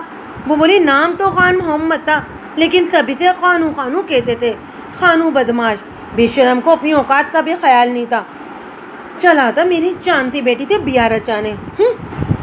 میں نے پوچھا خانو کے سلسلے میں جیل گیا تھا؟ واضح رہے کہ مجھے اس علاقے کے تھانے میں متعین ہوئے بھی 1.5 سال کا عرصہ ہی ہوا تھا، اس لیے ماضی کے واقعات سے میں پوری طرح واقف نہیں تھا۔ اس نے میرے سوال کا جواب دیا، سلسلہ کیا ہونا تھا تھانے دار صاحب، جرائم پیشہ افراد کوئی جرم کر کے ہی جیل جاتے ہیں، میں اسی جرم کے بارے میں پوچھ رہا ہوں۔ خانوں کے ہاتھوں کسی کا قتل ہو گیا تھا جی، کشور نے بتایا، مقتول کے وارث بھی خاصے بااثر تھے، اس لیے اسے جیل بھجوا کر ہی دم لیا۔ میں نے تو خدا کا شکر ادا کیا کہ ہماری غزالہ کی جان چھٹی، ورنہ وہ لعنتی انسان کالج جاتے جاتے بھی اسے پریشان کرتا رہتا تھا۔ یہ ایک اور انکشاف تھا، پٹواری نے مجھے بتایا تھا کہ غزالہ نے کالج میں داخلہ لینے کی ضد کی تھی، لیکن اس نے اسے مزید تعلیم جاری رکھنے سے منع کر دیا تھا۔ حیات محمد نے غزالہ کے لیے آنے والے رشتوں کی بات بھی گول کر دی تھی، اس کا واضح مطلب یہی تھا کہ وہ خانو بدماش والا قصہ مجھ سے چھپانا چاہتا تھا، لیکن کیوں؟ میرا ذہن تیزی سے سوچ رہا تھا اور کسی نقطے پر پہنچنے کی کوشش بھی کر رہا تھا۔ اسی سلسلے میں کشور نے مجھے بتایا کہ خانو جیل کب گیا تھا، یہ 3 سال پہلے کا واقعہ ہے، کیا وہ اسی گاؤں کا رہنے والا تھا؟ تو اور کیا، وہ نفرت سے بولی، اسی لیے تو وہ راستے میں غزالہ کو تنگ کرتا تھا، مجبور ہو کر ہم نے اسے کالج سے اٹھا لیا۔ وہ خبیث پھر بھی باز نہ آیا اور اپنے ملنے والوں میں غزالہ سے عشق کی گھٹیا باتیں کرنے لگا۔ وہ خامخواہ میری بیٹی کو بدنام کر رہا تھا، وہ چاہتا تھا کہ ہم ڈر کر اس کی بات مان لیں اور غزالہ کی اس سے شادی کر دیں۔ مجھے بند دروازے کے باہر کسی کے کھکاڑنے کی آواز سنائی دی، مجھے یقین تھا کہ پٹواری حیات محمد ہی ہوگا۔ میں نے بآواز بلند کہا، پٹواری صاحب آ جائیں اندر، دروازے سے لگے کیا جاسوسی کر رہے ہیں آپ؟ وہ چہرے پر ندامت کے تاثرات لیے کسیانی ہنسی ہنستے ہوئے دروازہ کھول کر اندر آ گیا۔ میں نے اسے کشور سے ہونے والی معلومات کی روشنی میں خوب ہی شرمندہ کیا۔ اس وقت میں نے لحاظ و مروت کو بلائے طاق رکھ دیا تھا۔ پٹواری سے میں نے کہا تھا کہ اگر مجھ سے غلط بیانی کرو گے تو میں سختی سے پیش آؤں گا۔ میں نے اسے گھورتے ہوئے کہا، تم نے خانو والا معاملہ مجھ سے کیوں چھپایا؟ مجھ سے غلطی ہو گئی جناب، وہ لجاجت آمیز انداز میں بولا، تمہاری ذرا سے غلطی سے کتنا قیمتی وقت ضائع ہوا ہے میرا، تمہیں اس بات کا اندازہ ہے؟ میں نے اسے ڈانٹنے والے انداز میں کہا، پتہ نہیں اب تک تمہاری بیٹی کہاں سے کہاں پہنچ چکی ہوگی، آپ کا خیال ہے کہ غزالہ کو خانو نے اغوا کیا ہوگا؟ حیات محمد نے سوال کیا۔ کیا ایسا ہونا ناممکن ہے؟ وہ بولا خانو پر تو قتل ثابت ہو گیا تھا اور اسے 20 سال کی سزا سنا کر جیل بھیج دیا گیا تھا۔ ابھی تو اس کی سزا کے 3 سال ہی گزرے۔ میں نے پرسوچ انداز میں کہا۔ پھر کچھ سوچنے کے بعد پوچھا، تم نے مجھ سے جھوٹ کیوں بولا تھا؟ وہ گڑبڑانے لگا۔ جناب میں نے عرض کیا نا کہ مجھ سے غلطی ہو گئی تھی، میں مجبور تھا، بنے بنائے کام کو بگاڑنا نہیں چاہتا تھا۔ کون سا کام پٹواری؟ وہ بولا چودھری حیدر علی غزالوں کو پسند کرتے تھے اور ان کی منگنی بھی ہو چکی تھی، اب ان کی شادی ہونے والی تھی۔ میں نہیں چاہتا تھا کہ اس قسم کی باتیں ان کے کانوں تک پہنچیں۔ دیکھیں نا ملک صاحب، میری بیٹی کا معاملہ تھا، اگر اس سے منسوب کوئی جھوٹی سچی بات چودھریوں کی حویلی تک پہنچ جاتی تو یہ رشتہ کھٹائی میں پڑ جانا تھا۔ میں نے صرف آپ سے ہی نہیں بلکہ چودھریوں سے بھی اس معاملے کو چھپایا تھا۔ یعنی تم مسلسل جھوٹ بولتے ہوئے آئے ہو؟ اپنی عزت بچانے کے لیے جھوٹ تو بولنا ہی پڑتا ہے نا جناب۔ وہ رحم طلب نظروں سے مجھے دیکھتے ہوئے بولا۔ میں نے کہا جھوٹ بولنے سے عزت بچتی نہیں بلکہ بگڑتی ہے۔ جو لوگ عزت بچانے کے لیے جھوٹ بولتے ہیں ان کی نیت میں فتور ہوتا ہے۔ جھوٹی عزت کا بھرم جب کھلتا ہے تو بہت رسوائی ہوتی ہے، جیسا کہ تمہارے ساتھ ہو رہا ہے۔ پر اس سب میں میرا کیا قصور؟ اس کے لہجے سے بے چارگی آیا ہوئی تھی۔ مجھے وقت اس پر غصہ بھی آیا اور طرز بھی۔ یہ سچ ہے کہ اس نے مجھ سے سارے حقائق چھپانے کی کوشش کی تھی، لیکن جوان بیٹی کے اغوا کا صدمہ کچھ کم نہیں تھا۔ ایسی جوان بیٹی جسے بابل کے گھر سے ودا ہونے سے چند گھنٹے قبل اغوا کر لیا گیا تھا۔ اس گھر سے غزالہ کی ڈولی اٹھنے والی تھی مگر اسے ڈاکو اٹھا لے کر گئے تھے۔ میں نے حیات محمد سے کہا، مجھے پتا چلا ہے کہ خانو اسی ہوے گاؤں کا رہنے والا تھا۔ جیل جانے کے بعد وہ تمہیں کہیں نظر آیا؟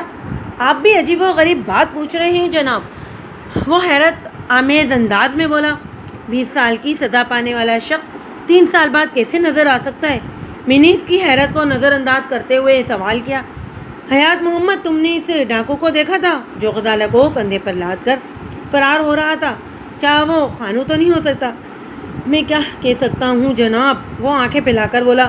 اس وقت بہت زیادہ اندھیرا تھا، پھر ڈاکوؤں نے کپڑے سے منہ ڈھانکے ہوئے تھے۔ یہی سوال میں نے حیات محمد کی بیوی کشور سے بھی کیا اور اس نے بھی پٹواری سے ملتا جلتا ہی جواب دیا۔ یعنی دونوں کوئی بات یقین سے نہیں کہہ سکتے تھے۔ شاید اس کی وجہ یہ بھی تھی کہ خانو اس وقت جیل میں قتل کی سزا کاٹ رہا تھا۔ یقینی طور پر ان کی بے یقینی کا سبب یہی ہو سکتا تھا۔ میں نے حیات محمد سے کہا، خانو کے گھر میں اور کون کون رہتا ہے؟ اس کا بوڑھا باپ اور فالج زدہ ماں ہے۔ تم جلدی سے جا کر اس کے ماں باپ کو یہاں لے کر آؤ، میں نے تہمکانہ انداز میں کہا، جب تک میں تمہاری بیوی کا بیان مکمل کرتا ہوں۔ جو حکم سرکار وہ دروازے سے نکلنے لگا تو میں نے کہا، اور سنو، ذرا تاجی کے گھر بھی چکر لگا لینا، دیکھو وہ ننیال سے واپس آئی یا ابھی بھی ادھر ہی ہے۔ میں بھی ساری معلومات لے کر آتا ہوں جناب۔ وہ چلا گیا تو میں نے اپنے سامنے بیٹھی ہوئی کشور سے پوچھا، تمہارے خاوند نے بتایا ہے کہ تم نے اسے ہلا کر جگایا تھا؟ یعنی اس کے اٹھنے سے پہلے تم جاگ چکی تھی؟ تمہاری آنکھ کس طرح کھلی؟ مجھے ساتھ والے کمرے سے کھٹپٹ کی آوازیں آئی تھی، اس نے بتایا۔ کیا تم اس وقت جاگ رہی تھی جو بآسانی کھٹپٹ کی آوازیں سن لی؟ وہ بولی، نہیں جی، میں تو گہری نیند میں تھی، بڑا ہی ڈراؤنا خواب دیکھ رہی تھی۔ خواب بھی غزالہ کے بارے میں تھا کہ وہ ایک کنویں میں گر گئی تھی، وہ مدد کے لیے چلا رہی تھی۔ میں اس کی چیخیں سن کر بیدار ہوئی، آنکھ کھلتے ہی مجھے غزالہ کے کمرے سے کھٹپٹ کی آوازیں سنائی دی۔ میرے ذہن پر خواب کا اثر تھا اور میں بری طرح سہمی ہوئی تھی، اس لیے میں نے جھنجھوڑ کر حیات محمد کو جگا دیا۔ میں نے پوچھا، جس وقت ڈاکو غزالہ کو اٹھا کر لے جا رہے تھے اس وقت تاجی کہاں تھی اور کیا کر رہی تھی؟ میرا مطلب ہے وہ تو رات کو غزالہ کے کمرے میں ہی سوئی تھی نا۔ اس قیامت خیز واقعے کے بعد سب سے پہلے غزالہ کے کمرے میں ہی گئی تھی، کشور نے جواب دیا، اور میں نے دیکھا کہ تاجی بے خبر بستر پر سو رہی تھی۔ یوں محسوس ہوتا تھا جیسے اسے کچھ پتہ ہی نہ ہو کہ گھر پر کون سی آفت ٹوٹ پڑی تھی۔ میں نے اسے جھنجھوڑ کر جگانے کی کوشش کی تو وہ صرف ہوا کر کے رہ گئی۔ ہزار کوشش کے باوجود بھی اس کی آنکھ نہیں کھل رہی تھی، وہ یقینی طور پر گہری بے ہوشی میں گم تھی۔ ہم نے اسے ہوش میں لانے کے لیے اور صورتحال جاننے کے لیے اس پر بالٹی بھر پانی ڈال دیا، پھر زبردستی اس کا منہ کھول کر لیموں کا رس ٹپکایا تو تھوڑی دیر کے بعد اس کے حواس بحال ہونے لگے اور وہ ہائے ہائے کرتی ہوئی اس نے آنکھیں کھول دیں۔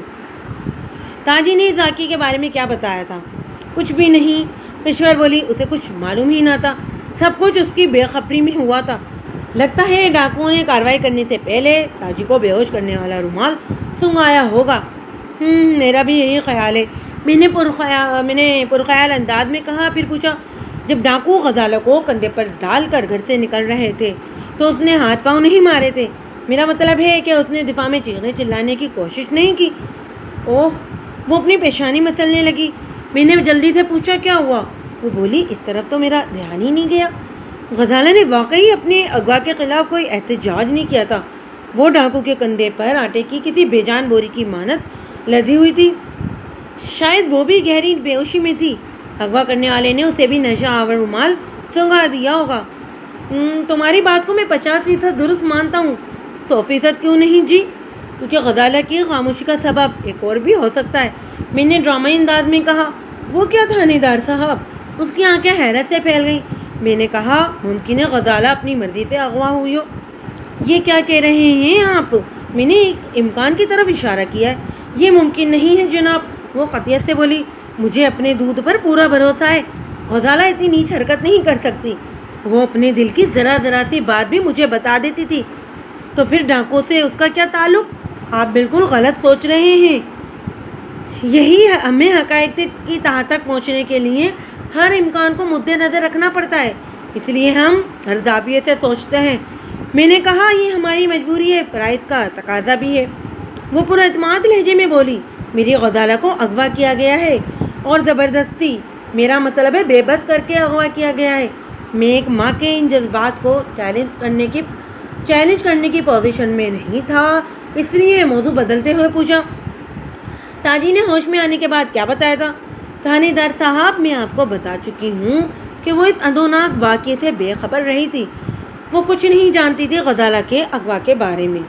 میں نے پوچھا، کیا وہ ہوش میں آنے کے بعد گھر چلی گئی تھی؟ جی ہاں، کشور نے عصابت میں سر ہلایا۔ اسے جب غزالہ کو پیش آنے والے واقعے کے بارے میں معلوم ہوا تو اس کی حالت غیر ہونے لگی تھی، پھر وہ آرام کرنے اپنے گھر چلی گئی۔ ابھی ہم یہ باتیں کر ہی رہے تھے کہ پٹواری حیات محمد گھر میں داخل ہوا۔ اس کے ساتھ ایک صورت بڈھا بھی تھا۔ پٹواری نے بتایا، ملک صاحب، یہ شوکت حسین موچی ہے، خانوں کا باپ۔ شوکت حسین ایک جانب ہاتھ باندھ کر کھڑا ہو گیا اور عاجزانہ انداز میں بولا، سرکار نے مجھے کیوں یاد کیا؟ میں نے اس کی سوال کو نظر انداز کرتے ہوئے پٹواری سے پوچھا، حیات محمد تاجی کا کچھ پتہ چلا؟ وہ جی ابھی اپنے ٹانگے میں ہی ہے۔ وہ بولا، اس کی دادی نے بتایا ہے کہ کل اس کا ماما اسے اپنے ساتھ لے گیا تھا۔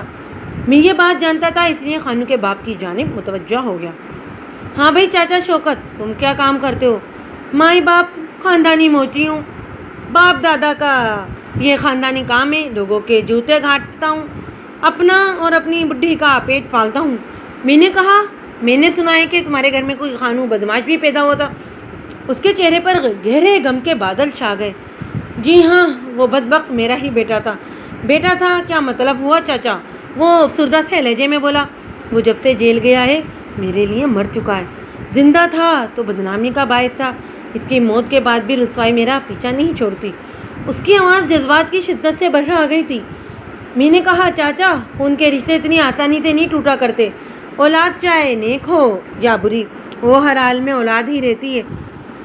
تم خان محمد کی ولدیت سے انکار نہیں کر سکتے، اس کے غم میں اس کی بوڑھی ماں کو فالج ہو گیا ہے۔ شوکت حسین نے کرپناک لہجے میں بتایا، ایسی اولاد سے تو انسان بے اولاد ہی رہے تو اچھا ہے، جو والدین کو ایک سکھ نہ دے سکے۔ میں نے پوچھا، میں نے سنا ہے کہ خانوں کو 20 سال کی جیل ہو گئی تھی، اس نے ایک شخص کو قتل کر دیا تھا۔ اس بات کو 3 سال گزر چکے ہیں، کیا تمہیں اپنی بیٹی کے واپسی کا انتظار نہیں؟ انتظار اس کا کیا جاتا ہے جس سے آنکھوں کو ٹھنڈ اور دل کو سکون ملتا ہو۔ وہ دکھی لہجے میں بولا، خانوں نے تو ہمیں سوائے دکھوں اور پریشانیوں کے کچھ نہیں دیا۔ خانوں جیل میں تھا اور جیل میں ہونے والے کھیل تماشوں سے بھی واقف تھا۔ اگر جیل میں کسی قیدی کا اچھا خاصا ٹھکانہ ہو تو وہ منی بھگت سے جیل کے عملے کو اپنی مٹھی میں کر کے کچھ دیر کے لیے باہر کی آزاد فضا میں سانس بھی لے سکتا تھا۔ خاص طور پر با اثر قیدی کے لیے یہ کام بنسبت آسان ہوتا تھا۔ اسی امکان کے نظر میں نے بوڑھے شوکت حسین کو مزید کریدنے کی کوشش کی تھی۔ میں نے اسی لیے اچانک اس سے پوچھا، سنا ہے کہ وہ پچھلے دنوں تم سے ملنے آیا تھا۔ اس نے پھیکی سی مسکراہٹ ہونٹوں پر سجاتے ہوئے جواب دیا، حضور آپ مجھ سے مذاق کیوں کر رہے ہیں؟ یہ مذاق نہیں ہے شوکت حسین، میں نے سخت انداز میں کہا۔ مجھے باوثوق ذریعے سے خبر ملی ہے۔ آپ کو غلط خبر ملی ہے سرکار، وہ عاجزی سے بولا۔ میں نے تو جب سے وہ جیل گیا ہے اس کی صورت تک نہیں دیکھی، البتہ وہ میری گھر والی کے خواب میں اکثر آتا ہے۔ میں نے اچانک سوال کیا، تمہارا بیٹا سگریٹ پیتا ہے؟ وہ تو پتہ نہیں جی کیا اللہ بلّہ پیتا رہتا تھا، وہ بہراری سے بولا۔ سگریٹ تو معمولی چیز ہے، وہ تو 4 سے شراب بھی پیتا تھا۔ میں نے اچانک سوال کیا، تمہارا بیٹا سگریٹ؟ میں نے مزید 2-4 سوال پوچھنے کے بعد اسے جانے کی اجازت دے دی۔ اس کے جانے کے بعد حیات محمد پٹواری باقاعدہ میرے قدموں میں گر گیا۔ ملک صاحب کسی طرح میری غزالہ کو ڈھونڈ نکالے، وہ گڑبڑاتے ہوئے بولا، نہیں تو میں جیتے جی مر جاؤں گا۔ میں نے کہا، میں اپنی طرف سے پوری کوشش کر رہا ہوں لیکن صورتحال خاصی الجھی ہوئی ہے، تم فکر نہ کرو، سب ٹھیک ہو جائے گا۔ دونوں میاں بیوی مجھے دعائیں دینے لگے۔ میں جانے کے لیے اٹھ کھڑا ہوا، پھر فوری خیال کے تحت کہا، حیات محمد غزالہ والے کمرے کو میں پھر ایک بار دیکھنا چاہتا ہوں۔ حیات محمد نے سوالیہ نظروں سے اپنی بیوی کو دیکھا۔ مجھے کشور کی آنکھوں میں تفتیش کے سائے نظر آئے۔ میں نے جلدی سے پوچھا، کیا بات ہے؟ آپ لوگ اچانک پریشان کیوں گئے؟ کشور نے جلدی سے کہا، نہیں پریشانی کی کوئی بات نہیں ہے، بات دراصل یہ ہے کہ… حیات محمد نے اچانک اس کی بات اچک لی۔ ملک صاحب بہت مجبوری ہے، 2-3 روز تک آپ غزالہ کے کمرے میں نہیں جا سکتے۔ مجھے حیرت ہوئی، میں نے پوچھا، کیوں، وہاں ایسی کیا بات ہے؟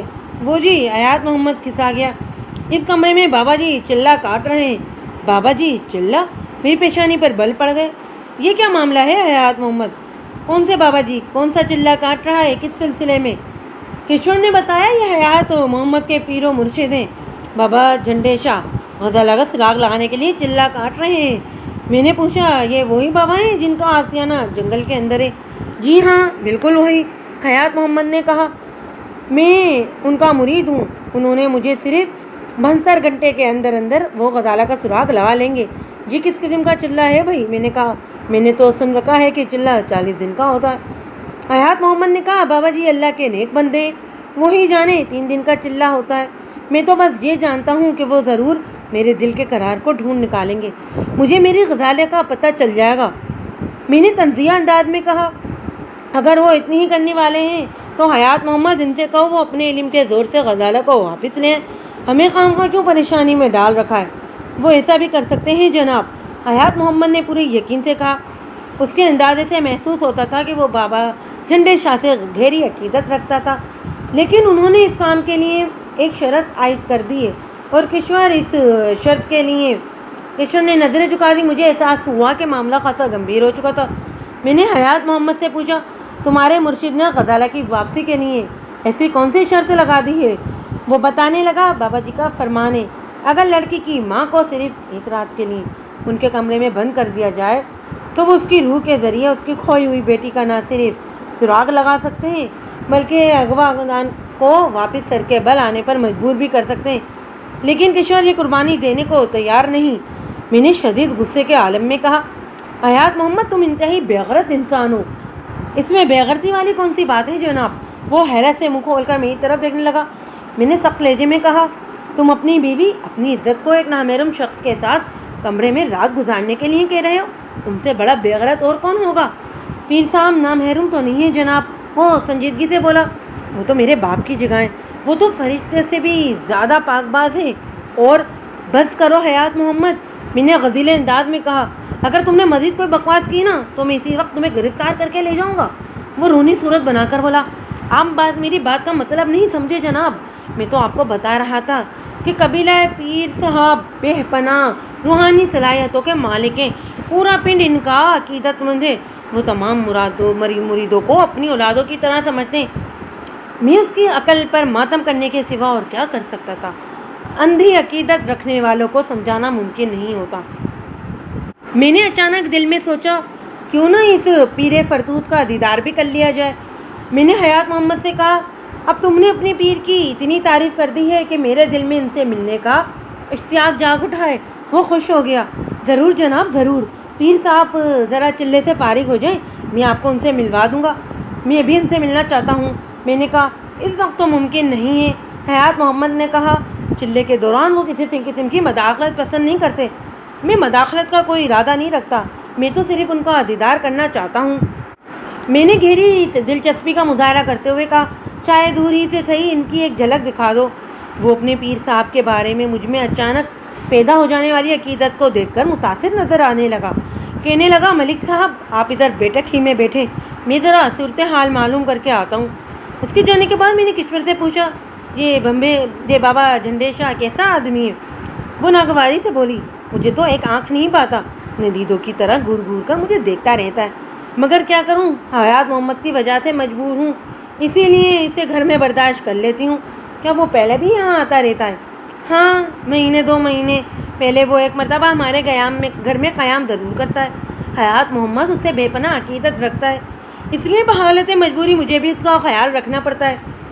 ایک لمحے کو رک کر اس نے اضافہ کیا، ویسے آج تک ہمارے گھر میں بابا جھنڈے شاہ کی وجہ سے کوئی خوشگوار واقعہ پیش نہیں آیا۔ میں نے کہا، حیات محمد نے جب تمہیں اس بابا کے ساتھ اس بند کمرے میں رات گزارنے کے لیے کہا تھا، اس وقت تمہارے جذبات کیا تھے؟ مجھے حیات محمد کی یہ تجویز سخت ناگوار گزری تھی۔ وہ برا سا منہ بناتے ہوئے بولی، اس لیے میں نے صاف انکار کر دیا تھا۔ حیات محمد کو اپنے پیر سے لاکھ عقیدت صحیح، لیکن میں ایسی بات کوئی بھی پسند نہیں کرتی۔ بہت اچھا کیا تم نے، میں نے سراہنے والے انداز میں کہا، آئندہ بھی متحد رہنا۔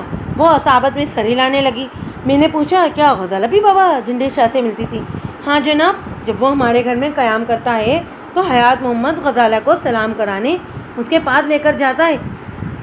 وہ شفقت بھرا ہاتھ غزالہ کے سر پر پھیر کر اسے بہت دعائیں دیتا ہے تو غزالہ خوش ہو جاتی ہے۔ میں نے پوچھا، کیا بابا جھنڈے شاہ کو یہ بات معلوم تھی کہ غزالہ کس کمرے میں سوتی تھی؟ میں نے اچانک ہی یہ سوال کیا تھا۔ وہ چونک کر میری جانب دیکھنے لگی، پھر بولی، آپ کا مطلب کیا ہے؟ تم سوال نہیں، صرف میرے سوال کا جواب دو، میں نے درست لہجے میں کہا۔ وہ بولی، ظاہر ہے یہ کون سی ڈھکی چھپی بات تھی؟ بابا کو تو ہمارے گھر کی ایک ایک چیز کے بارے میں معلوم ہے۔ میں ایسے کئی دھوکے باز پیروں فقیروں سے واقف تھا جو سادہ لوگ مریدوں کے گھر قیام کرتے تھے، ان کی اندرونی معلومات حاصل کرتے تھے، پھر موقع پا کر اس گھر کی جوان لڑکی کو یا تو برباد کر دیتے تھے یا پھر بھگا کر لے جاتے تھے۔ بابا جھنڈے شاہ کی ذات شک سے پاک نہیں تھی۔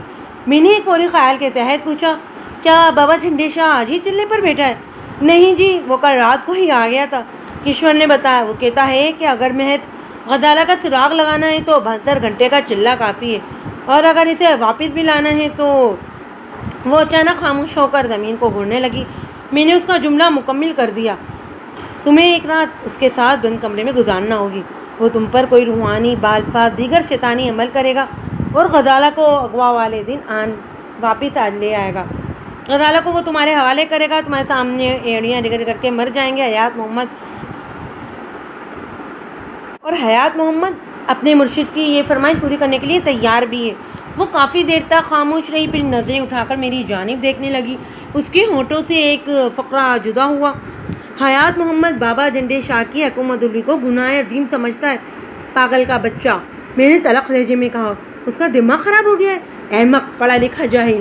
اس وقت حیات محمد نے بیٹھک میں آ کر مجھے بتایا کہ اس نے میرے لیے پیر صاحب کے دیدار کا راستہ تلاش کر لیا ہے۔ میں اٹھ کر اس کے ساتھ گھر کے اندرونی حصے میں آ گیا۔ حیات محمد نے غزالہ کے کمرے میں برآمد ہونے والی کھڑکی کی جانب اشارہ کیا اور بولا، کھڑکی کے ایک کونے سے پردہ ذرا سرکا ہوا ہے، آپ وہاں آنکھ لگا کر حضرت بابا جھنڈے شاہ کی زیارت کر سکتے ہیں۔ پھر اس نے مجھے تنبیہ کی، ذرا احتیاط کے ساتھ، کوئی آہٹ وغیرہ پیدا نہ ہو۔ میں مذکرہ مقام پر پہنچ کر ذرا سا جھکا، پھر کھڑکی کے اس کونے سے آنکھ لگا کر اندر جھانکنے لگا۔ تھوڑی ہی دیر میں اندر کا منظر واضح ہو گیا۔ اب اس کمرے میں کوئی چارپائی نظر نہیں آ رہی تھی، جبکہ کل وہاں 2 چارپائیاں بچھی ہوئی تھیں۔ کمرے کے فرش پر سفید چاندنی بچھی ہوئی تھی، ایک کونے میں لکڑی کی ایک چوکی رکھی تھی اور ایک تخت نما تھی۔ اس تخت پر ایک لمشم شخص گھاؤ تکیے سے ٹیک لگائے نیم دراز تھا۔ اس کا چہرہ اسی کھڑکی کی جانب تھا جہاں میں آنکھ لگائے کھڑا تھا۔ وہ یقینی طور پر بابا جھنڈے شاہ ہی تھا۔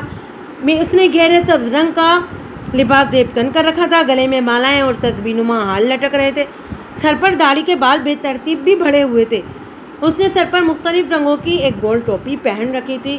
اس کے چہرے سے جھلکنے والی سرخی سے اس کی صحت مندی کا اندازہ ہوتا تھا۔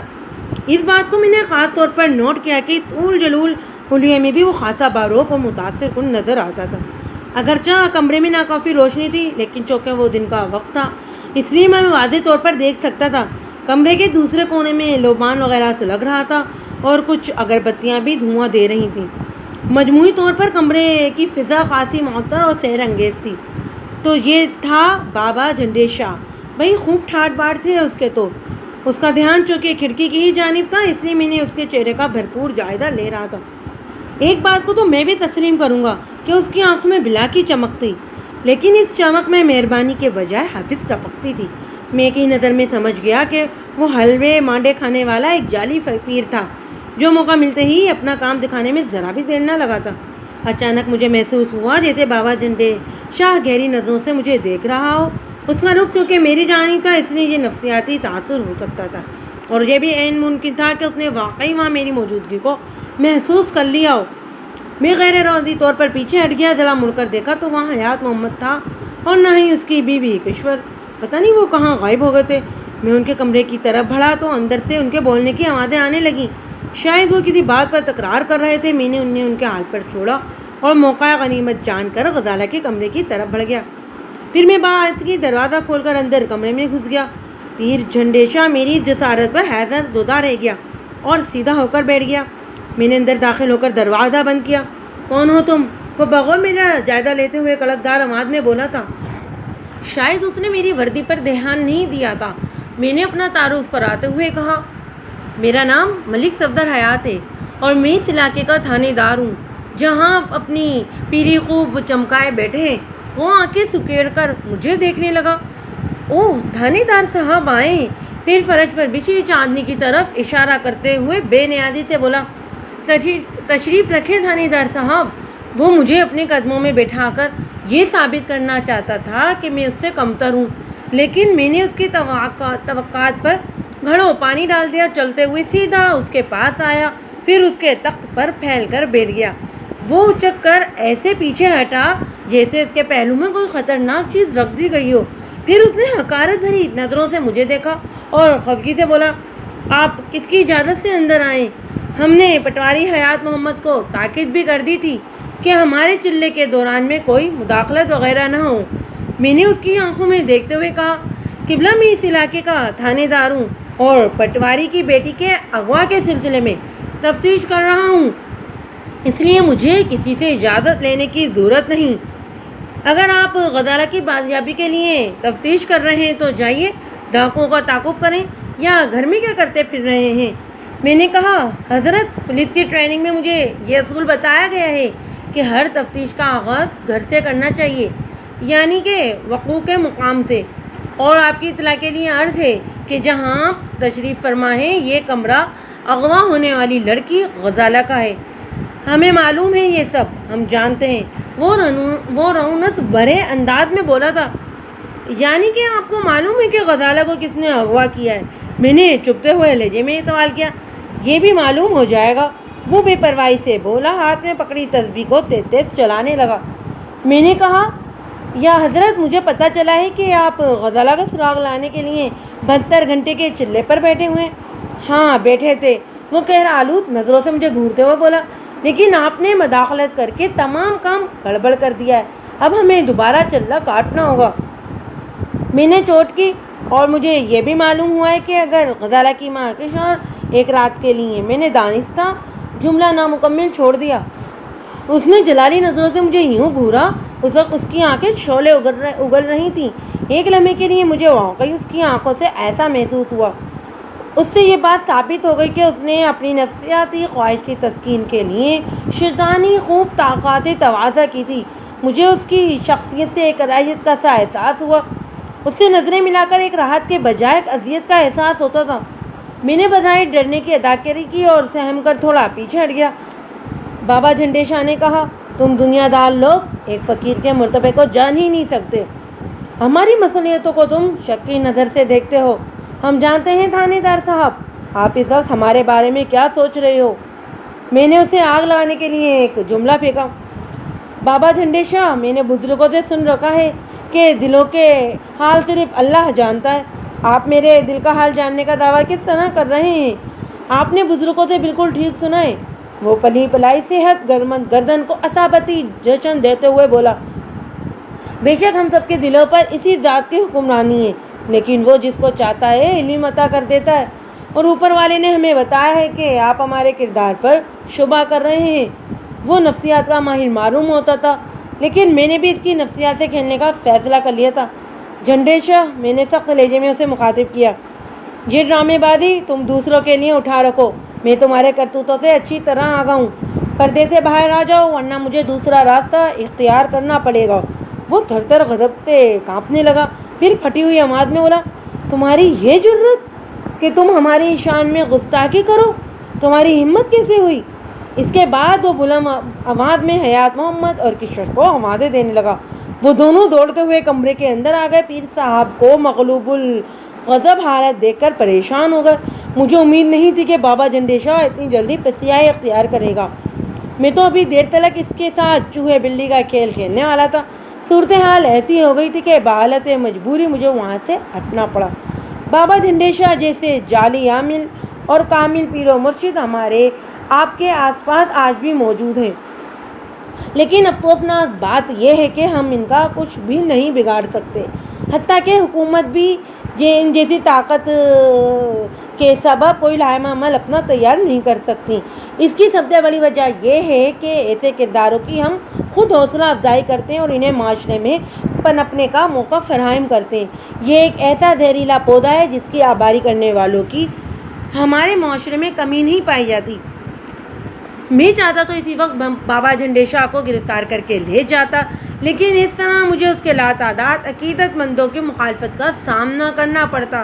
مجھے اس مخالفت کی پرواہ نہیں تھی، اصل بات یہ تھی کہ میں کسی ٹھوس ثبوت کی بنیاد پر جھنڈے شاہ کو چھاپنا نہیں چاہتا تھا۔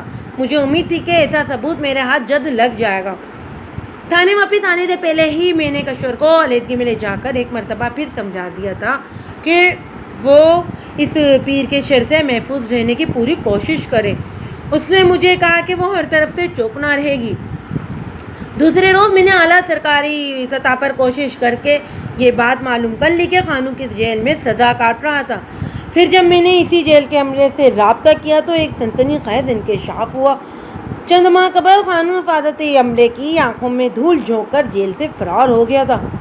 حکومت نے اس کی گرفتاری پر انعام کا اعلان بھی کیا تھا۔ چونکہ خانو کسی دوسرے ضلع کی جیل سے فرار ہوا تھا، اس لیے میں اس واقعے سے لا علم تھا۔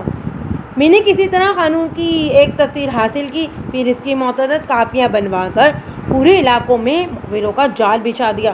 وہ سب پولیس اہلکار تھے اور سادہ لباس میں خانو کی تلاش میں سرگرداں تھے۔ مجھے امید تھی کہ جلدی خانو کا کوئی سراغ مل جائے گا۔ اب میرے اندازے کے مطابق غزالہ کے اغوا میں خانو کا ہی ہاتھ ہو سکتا تھا۔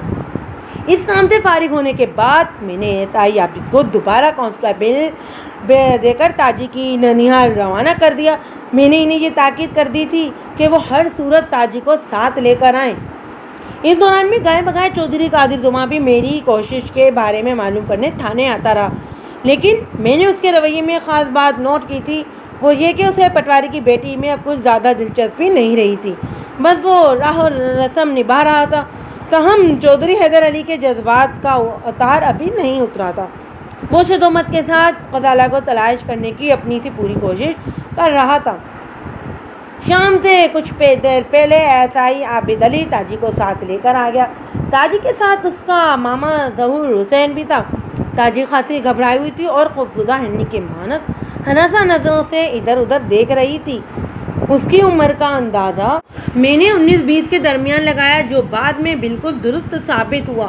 وہ تکے پن نقوش والی ایک پرکشش لڑکی تھی، اگرچہ اس کا رنگ سانولا تھا مگر اس کا چہرہ جاذب نظر تھا۔ میں تھوڑی دیر تک تاجی سے ادھر ادھر کی باتیں کرتا رہا، مقصد اس کو اس ماحول سے مایوس کر کے اس کا خوف دور کرنا تھا۔ کچھ دیر تک بے تکلفی کی فضا میں باتیں ہوئی تو وہ قدرے مطمئن نظر آنے لگی۔ میں نے اسے بیان کے قابل محسوس کیا تو پوچھا، تاجی مجھے پتہ چلا ہے کہ تم غزالہ کی بہت گہری سہیلی ہو۔ جی، وہ دھیمی آواز میں بولی، ہم ایک دوسرے پر جان چھڑکتے ہیں۔ میں نے کہا، تمہاری سہیلی کو چند روز پہلے ڈاکو اٹھا کر لے گئے، تمہیں تو اس بات کا بہت دکھ ہوا ہوگا۔ اس کی آنکھوں میں آنسو بھر آئے، گلوگیر آواز میں بولی، میری زندگی بھی غزالہ کو لگ جائے، اللہ کرے وہ جہاں بھی ہو خیریت سے ہو، میری دعا ہے کہ اسے اغوا کرنے والوں کو مرغی پڑ جائے۔ ان کے جسموں میں کیڑے پڑے اور وہ ایڑیاں رگڑ رگڑ کے مرے۔ وہ خاصی جذباتی ہو رہی تھی۔ میں نے پوچھا کیا تم یہ نہیں جانتی کہ ہم غزالہ کو ڈھونڈ نکالنے میں کامیاب ہو جائیں گے؟ اس نے الجھی ہوئی نظروں سے مجھے دیکھا۔ میری خواہش ہے کہ وہ جلد از جلد مل جائے۔ غزالہ کی تلاش کے لیے ہمیں تمہارے تعاون کی ضرورت ہے تاجی، میں نے اس کی آنکھوں میں دیکھتے ہوئے انتہائی نرم لہجے میں کہا۔ وہ بس الجھن آمیز لہجے میں بولی، میں اس سلسلے میں کیا تعاون کر سکتی ہوں تھانے دار صاحب؟ میں نے ملائمت سے کہا، تم مجھے بتاؤ کہ وقوع والی رات کیا ہوا تھا؟ مجھے کچھ پتا نہیں جناب۔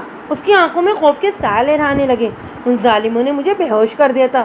میں خاصی دیر تک مختلف زاویوں سے گھما پھرا کر تاجی سے سوالات کرتا رہا، لیکن اس کے جوابات نے میری معلومات میں خاطر خواہ اضافہ نہیں کیا۔ لیکن آخری سوال جو میں نے ایسے ہی روا روی میں پوچھ لیا تھا، اس سوال نے اس واقعے کا پاسا ہی پلٹ دیا۔ میں نے تاجی سے پوچھا، ذرا سوچ کر بتاؤ، وقوع کی رات تم لوگوں نے کمرے کو اندر سے بند کر لیا تھا؟ میرا مطلب ہے کہ دروازے کی کنڈی چڑھائی تھی۔ میں نے کشور چاچی کے کمرے کی جانب کھلنے والے دروازے کو محض پھیر دیا تھا، تاجی نے بتایا، لیکن برآمدے کی طرف کھلنے والے دروازے کو بند کر کے جب کنڈی لگانی چاہیے تو غزالہ نے مجھے منع کر دیا تھا۔ کیوں؟ وہ بولی۔ میں نے غزالہ سے پوچھا نہیں تھا، میرا خیال تھا کہ وہ شاید باتھ روم جانا چاہتی تھی جو باہر صحن میں تھا۔ تو تم بیرونی دروازہ کھلا چھوڑ کر ہی سو گئی تھی؟ نہیں جناب، وہ نفی میں سر ہلاتے ہوئے بولی۔ میں کافی دیر تک غزالہ کے اٹھنے کا انتظار کیا، لیکن جب اس نے بستر نہیں چھوڑا میں دوبارہ اٹھی اور میں نے کنڈی چڑھانی چاہی، لیکن اس مرتبہ بھی غزالہ نے مجھے ایسا کرنے سے روک دیا۔ میں سیدھا ہو کر بیٹھ گیا۔ مجھے ایسا محسوس ہوا کہ تاجی کوئی حیرت انگیز انکشاف کرنے جا رہی تھی۔ میں نے پوچھا، تاجی تم نے غزالہ سے اس کی وجہ نہیں پوچھی؟ پوچھی تھی جناب، وہ تھوک نگلتے ہوئے بولی۔ دراصل اس وقت مجھے بڑی زور کی نیند آ رہی تھی، لیکن غزالہ کے رویے نے میری نیند اڑا دی تھی۔ میں نے اسے کریدنا شروع کیا کہ وہ مجھے کنڈی چڑھانے سے بار بار کیوں منع کر رہی ہے۔ پہلے تو وہ ٹال مٹول کرتی رہی، پھر میں نے اسے اپنی جان کی قسم دی تو وہ بتانے پر تیار ہو گئی۔ مجھے کسی کا انتظار ہے تاجی، وہ خوابناک لہجے میں بولی۔ میں نے حیرت سے پوچھا، کس کا انتظار ہے تمہیں غزالہ؟ بابا جی نے کہا تھا کہ ان کے موکل کل رات کسی وقت میرے پاس آئیں گے۔ غزالہ کی آواز سے مسرت پھوٹ رہی تھی۔ مجھے بابا جھنڈے شاہ کبھی اچھا نہیں لگا۔ میں نے غزالہ سے سوال کیا، بابا کے موکل تمہارے پاس کیا لینے آئیں گے؟ تم کچھ نہیں جانتی ہو تاجی، اسی لیے تو پوچھ رہی ہو، میں نے الجھے ہوئے لہجے میں دریافت کیا۔ بتاؤ غزالہ، بابا کے موکل تمہارے پاس کیوں آئیں گے؟ وہ مجھے غسل دیں گے گلاب کے عرق سے، غزالہ نے خوابدہ لہجے میں کہا۔ بابا نے مجھے بتایا تھا کہ جب وہ مجھے غسل دینے آئیں گے تو پہلے مجھے بے ہوش کریں گے۔ تم کیا بھیکی بھیکی باتیں کر رہی ہو غزالہ؟ مجھے اس کی الجھی ہوئی باتوں سے کوفت ہونے لگی۔ تمہارے بابا کے موکل تمہیں عرق میں غسل دینے کیوں آئیں گے؟ بابا نے بتایا تھا کہ شادی سے ایک روز پہلے ان کے موکل جس لڑکی کو عرق گلاب سے غسل دیتے ہیں وہ سدا جوان اور خوبصورت رہتی ہے، زندگی کی آخری سانس تک اس کی جوانی برقرار رہتی ہے۔ جانتی ہو کیسے؟ پھر اس نے خود ہی اپنے سوال کا جواب دے دیا، کیونکہ بابا کے موکل وہ عرق گلاب جنت سے لائیں گے۔ اپنی بات ختم کر کے غزالہ نے ایک ہلکا سا کہکاپ بھی لگایا تھا۔ غزالہ کی باتیں میری سمجھ سے بلاتر تھیں۔ میں نے اسے اس انداز میں پہلے کبھی باتیں کرتے ہوئے نہیں سنا تھا، لیکن چونکہ اس وقت مجھے نیند نے گھیرا ہوا تھا اس لیے میں نے جان چھڑانے کے لیے پوچھا، غزالہ کیا تمہارے بابا کے موکل بند دروازے میں سے نہیں آ سکتے؟ میرا مطلب ہے ہم دروازے کو اندر سے کنڈی لگا دیتے ہیں، موکل تو غیر مرئی مخلوق ہیں، وہ بند دروازے سے بھی گزر آئیں گے۔ تو نہیں سمجھے گی تاجی، وہ خود فراموشی کی کیفیت میں بولی۔ بابا جی نے تاکید بھی کی تھی کہ وہ انسانی واضح قطع میں آئیں گے، اس لیے دروازے کو کنڈی نہ لگاؤں۔ میں اس وقت تو یہی سمجھی تھی کہ غزالہ مذاق کر رہی ہے، لیکن اس کی باتوں نے وقتی طور پر میری نیند اڑا دی تھی۔ میرے دل میں خود بد ہونے لگی تھی۔ میں اپنی چارپائی پر پڑی کافی دیر خاموش تک دروازے کو تکتی رہی، پھر نہ جانے کے ساتھ میری آنکھ لگ گئی۔ اس کے بعد کے واقعات کا مجھے علم نہیں، ساری بات میری سمجھ میں آ چکی تھی۔ اس نامراد نام نہاد پیر نے اپنی چال بازی سے سادہ لوگ غزالہ کو بے وقوف بنایا تھا اور اغوا کروا لیا تھا۔ مجھے پہلے ہی اس پر شک تھا، اب کسی شک و شبے کی گنجائش نہیں رہی تھی، بلکہ یقین ہو گیا تھا کہ اب اس پر ہاتھ ڈالنے کا وقت آ گیا تھا۔ میں نے فوری طور پر ASI ریاض باجا کو 4 کانسٹیبلوں کے ساتھ بابا جھنڈے شاہ کی گرفتاری کے لیے روانہ کر دیا۔ میں نے انہیں بتا دیا تھا کہ جعلی بابا اس وقت کہاں ملے گا۔ اس طرف سے فارغ ہو کر میں نے ASI ہمایوں خان کو ایک باری نفری کے ساتھ بابا جھنڈے شاہ کے آستانے پر چھاپا مارنے بھیج دیا۔ میں نے ہمایوں کو خاص طور پر تاکید کر دی تھی کہ وہ وہاں پر موجود ہر فرد کو گرفتار کر کے فی الفور تھانے لے آئے، باقی باتیں یہی ہوں گی۔ چراغ دن کھوجی کی ایک بات میرے ذہن میں چکرا رہی تھی۔ اس نے بتایا تھا کہ گھوڑوں کے پاؤں کے نشانات بابا جھنڈے شاہ کے آستانے پر آ کر ختم ہو گئے تھے۔ اس وقت میں نے اس بات پر زیادہ توجہ نہیں دی تھی، لیکن اب کڑی سے کڑی ملتی جا رہی تھی۔ میں نے اپنے سامنے بیٹھی ہوئی تاجی سے سوال کیا، تم نے اتنی اہم بات ابھی تک چھپائی ہوئی تھی؟ وہ معصومیت سے بولی، میں سمجھی غزالہ نے مذاق کیا ہوگا۔ میں نے کہا، جب صبح تمہیں زبردستی ہوش میں لایا گیا اور تمہیں پتہ چلا کہ غزالہ اغوا ہو چکی ہے، پھر بھی تمہارا اس طرف دھیان نہیں گیا۔ میری تو مت ہی ماری گئی تھی تھانے دار صاحب، وہ سادگی سے بولی۔ سچی بات تو یہ ہے کہ میں اس واقعے سے خوفزدہ ہو گئی تھی۔ پھر جب میں گھر گئی تو دادی نے مامے ظہیر حسین کے ساتھ مجھے نانی کے پاس بھیج دیا۔ میں تاجی کے ماموں سے بھی چند سوالات کیے اور انہیں جانے کی اجازت دے دی۔ تاہم میں نے تاجی کو ہدایت کر دی تھی کہ اگر ضرورت پڑے تو اسے عدالت میں گواہی دینے کے لیے حاضر ہونا پڑے گا۔ وہ ایک مرتبہ پھر سرسیمہ نظر آنے لگی، تاہم اس بات پر بھی اس کی سرامگی میں وہ پہلے والی شدت نہیں پائی جاتی تھی۔ ٹھیک 8 بجے رات کو ASI ریاض بابا جھنڈے شاہ کو گرفتار کر کے تھانے لے آیا۔ اس کی حالت سے اندازہ ہوتا تھا کہ بڑی مشکل سے گرفتاری کی ہوگی۔ وہ اس وقت مجھے بڑی بڑی دھمکیاں دے رہا تھا اور اپنی ماروی قوتوں سے مجھے جلا کر بھسم کر دینے کی باتیں کر رہا تھا۔ میں نے اس کی بکواس کو نظر انداز کرتے ہوئے اسے ایک خوفناک صورت والے حوالدار کے حوالے کر دیا۔ لو بھائی منصب علی، تمہاری خوراک آ گئی ہے، میں نے حوالدار کو مخاطب کرتے ہوئے کہا۔ بابا جھنڈے شاہ نے بہت سے موکل قابو کر رکھے اور بڑا کرنے والا ہے، ذرا اس کو یہ تو بتاؤ کہ پولیس کے موکل کس طرح کام کرتے ہیں۔ وہ خوش ہوتے ہوئے بولا، آپ فکر ہی نہیں کریں ملک صاحب، اس فراڈیے کو تو ممکن نکیر بھی یاد آ جائیں گے۔ جھنڈے شاہ ایک مرتبہ پھر اپنی روحانیت کے بلند و بانگ دعوے کرنے لگا اور ہمیں مرو کرنے کی کوششوں میں مصروف ہو گیا، لیکن اس کے ڈھونگ کی کلی کھل چکی تھی، اس لیے میں نے اس کی باتوں سے قطعی متاثر نہیں ہوا۔ منصب علی، میں نے حوالدار کو مخاطب کرتے ہوئے کہا، بابا جھنڈے شاہ اور اس علاقے کی محبوب ہستی ہیں، ان کے آرام کا ذرا خاص خیال رکھنا۔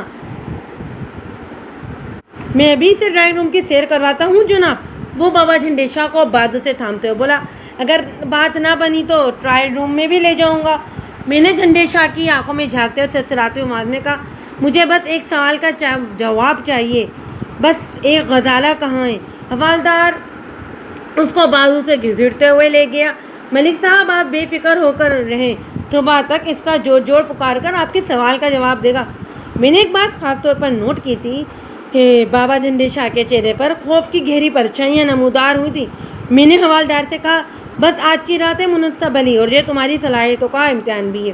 آپ تو جانتے ہیں ملک صاحب، میں ایسے امتحانوں میں ہمیشہ کامیاب ہوتا ہوں۔ میں مطمئن ہو کر اپنے گھر چلا گیا۔ دوسری صبح میں تھانے پہنچا تو معلوم ہوا ASI ہمایوں خان بابا جھنڈے شاہ کے آستانے سے 4 مجاوروں کو پکڑ لایا تھا۔ وہ چاروں کے چاروں چہرے میرے سے ہی چھٹے ہوئے بدمعاش نظر آتے تھے۔ وہ چاروں حوالات میں بند تھے۔ میں نے سب سے پہلے بابا جھنڈے شاہ کی خبر لی۔ اس کی حالت کافی بری تھی۔ منصب علی حوالدار نے مار مار کر اس کا کچومر نکال دیا تھا۔ مجھ پر نظر پڑتے ہی حوالدار نے بتایا، ملک صاحب، یہ فراڈیا ذرا سخت جان بننے کی کوشش کر رہا تھا، لیکن میں نے بھی اس کی ساری سختی راستے نکال دیے۔ اس نے سب کچھ قبول کر لیا ہے۔ آپ اس کے کارناموں کی فہرست مطالعہ کریں گے تو حیران رہ جائیں گے۔ میں جھنڈے شاہ کو اپنے کمرے میں بلا لیا اور اس کے کالے کرتوتوں کی طویل داستان اس کی زبانی سننے لگا۔ اس کے دائیں بائیں دونوں مستنڈے ٹائپ حوالدار کھڑے کر دیے تھے تاکہ اس کی زبان لڑکھڑا نہ پائے۔ بابا جھنڈے شاہ کے بیان کا خلاصہ میں آپ کی خدمت میں پیش کر دیتا ہوں۔ اس کا اصل نام عنایت حسین تھا۔ وہ سرگودا کا رہنے والا تھا اور خاصا مشہور جرائم پیشہ شخص تھا۔ چوری، ڈکیتی اور لوٹ مار اس کا ذریعہ بدمعاش تھا۔ پھر ایک ڈکیتی کے دوران اس نے ایک آدمی کو قتل کر دیا۔ چونکہ وہ پکڑا نہیں گیا تھا اس لیے اس کا حوصلہ پڑ گیا۔ پھر پہ در پہ مختلف وارداتوں کے ہاتھ تو اس کے کئی افراد ہاتھ سے جان دو بیٹھے۔ تاہم ایک موقع پر وہ گرفتار ہوا، مقدمہ چلا اور اسے عمر قید کی سزا سنا دی گئی۔ وہ مختلف جیلوں میں منتقل ہوتا رہا۔ سرگودا جنگ شاپ اور میاں والی جیل میں اس نے بہت صحبتیں اٹھائیں۔ پھر جب وہ ملتان کی جیل میں تھا تو اپنے جیل سے فرار ہونے کا موقع مل گیا۔ وہ مختلف جگہوں پر چھپتے چھپاتے آخرکار میرے علاقے کے جنگل میں آستانہ بنا کر پیر بن بیٹھا۔ یہ کام اسے اتنا راس آیا کہ پھر اس نے اسے اپنا مستقبل پیشہ بنا لیا۔ اس کے حلیے اور وضع قطع میں اتنی تبدیلیاں پیدا ہو چکی تھی کہ اسے کوئی پہچان نہیں سکتا تھا۔ خانو کو جیل میں کسی طرح معلوم ہو گیا کہ بابا جھنڈے شاہ کی حقیقت کیا ہے۔ وہ جیل سے فرار ہو کر سیدھا اس کے آستانے پر پہنچا۔ جھنڈے شاہ نے اسے نہ صرف پناہ دی بلکہ اس کی محبوبہ کے اصول کا تعین بھی دلوایا۔ جھنڈے شاہ کے آستانے کے سارے مجاور جرائم پیشہ افراد تھے جو گائے بگائے ڈاکو کے بیس میں بھی آس پاس کے علاقوں میں چھوٹی موٹی وارداتیں کرتے رہتے تھے۔ جھنڈے شاہ ایک طرح سے ڈاکوؤں کا سردار بنا بیٹھا تھا۔ اس کے بعد کی کہانی میں کوئی پیچیدگی نہیں ہے۔ عنایت حسین عرف جھنڈے شاہ نے غزالہ کو اغوا کروانے کے لیے ایک منصوبہ تیار کر لیا۔ غزالہ کی بے وقوفی کی حد تک چھوتی ہوئی معصومیت نے اس کا کام آسان کر دیا۔ اگرچہ میں نے سارے فساد کی جڑ کو گرفتار کر کے طویل جرائم کا اقرار کروا لیا تھا، لیکن اس روڈ باپ دو کا افسوسناک پہلو یہ ہے کہ میں غزالہ کو واپس نہ لا سکا۔ میں اسے واپس لا بھی کیسے سکتا تھا؟ وہ اس دنیا میں ہی نہیں رہی تھی۔ جھنڈے شاہ کے ڈاکوؤں نے اسے اغوا کرنے کے لیے ایسا بے ہوش کیا کہ پھر اسے ہوش ہی نہیں آیا۔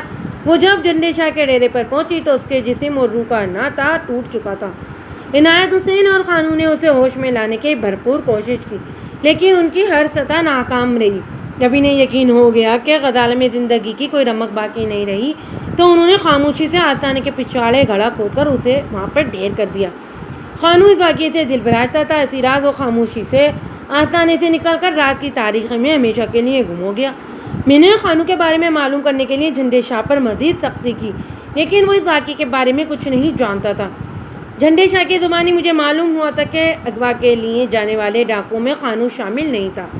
میں نے جھنڈے شاہ کی نشاندہی پر زمین کھدوا کر غزالہ کی لاش برآمد کروا لی۔ ضروری کارروائی کے بعد میں نے غزالہ کی لاش کو پٹواری حیات محمد کے حوالے کر دیا۔ بابا جھنڈے شاہ کے خلاف اتنا کچھ موجود تھا کہ مجھے چالان تیار کرنے میں کسی دقت کا سامنا نہیں ہوا۔ ویسے بھی وہ حکومت کا مطلوب شخص تھا۔ اس کی گرفتاری پر ایک معقول انعام بھی رکھا گیا تھا۔ عدالت نے نہایت مختصر سماعت کے بعد عنایت حسین عرف بابا جھنڈے شاہ کو سزائے موت کا حکم دیا۔ قسم جہاں پاک، لیکن میرا خیال ہے کہ جہاں اتنی آسانی سے پاک نہیں ہوتا۔ جب تک جھنڈے شاہ جیسے جعلی پیر اس معاشرے میں موجود ہیں، غزالہ کی کہانی بار بار دہرائی جاتی رہے گی اور وہ سب کچھ بھی ہوتا رہے گا جو انتہائی شرمناک اور قابل رحم ہے۔ خدا ہمارے حال پر رحم کرے، آمین۔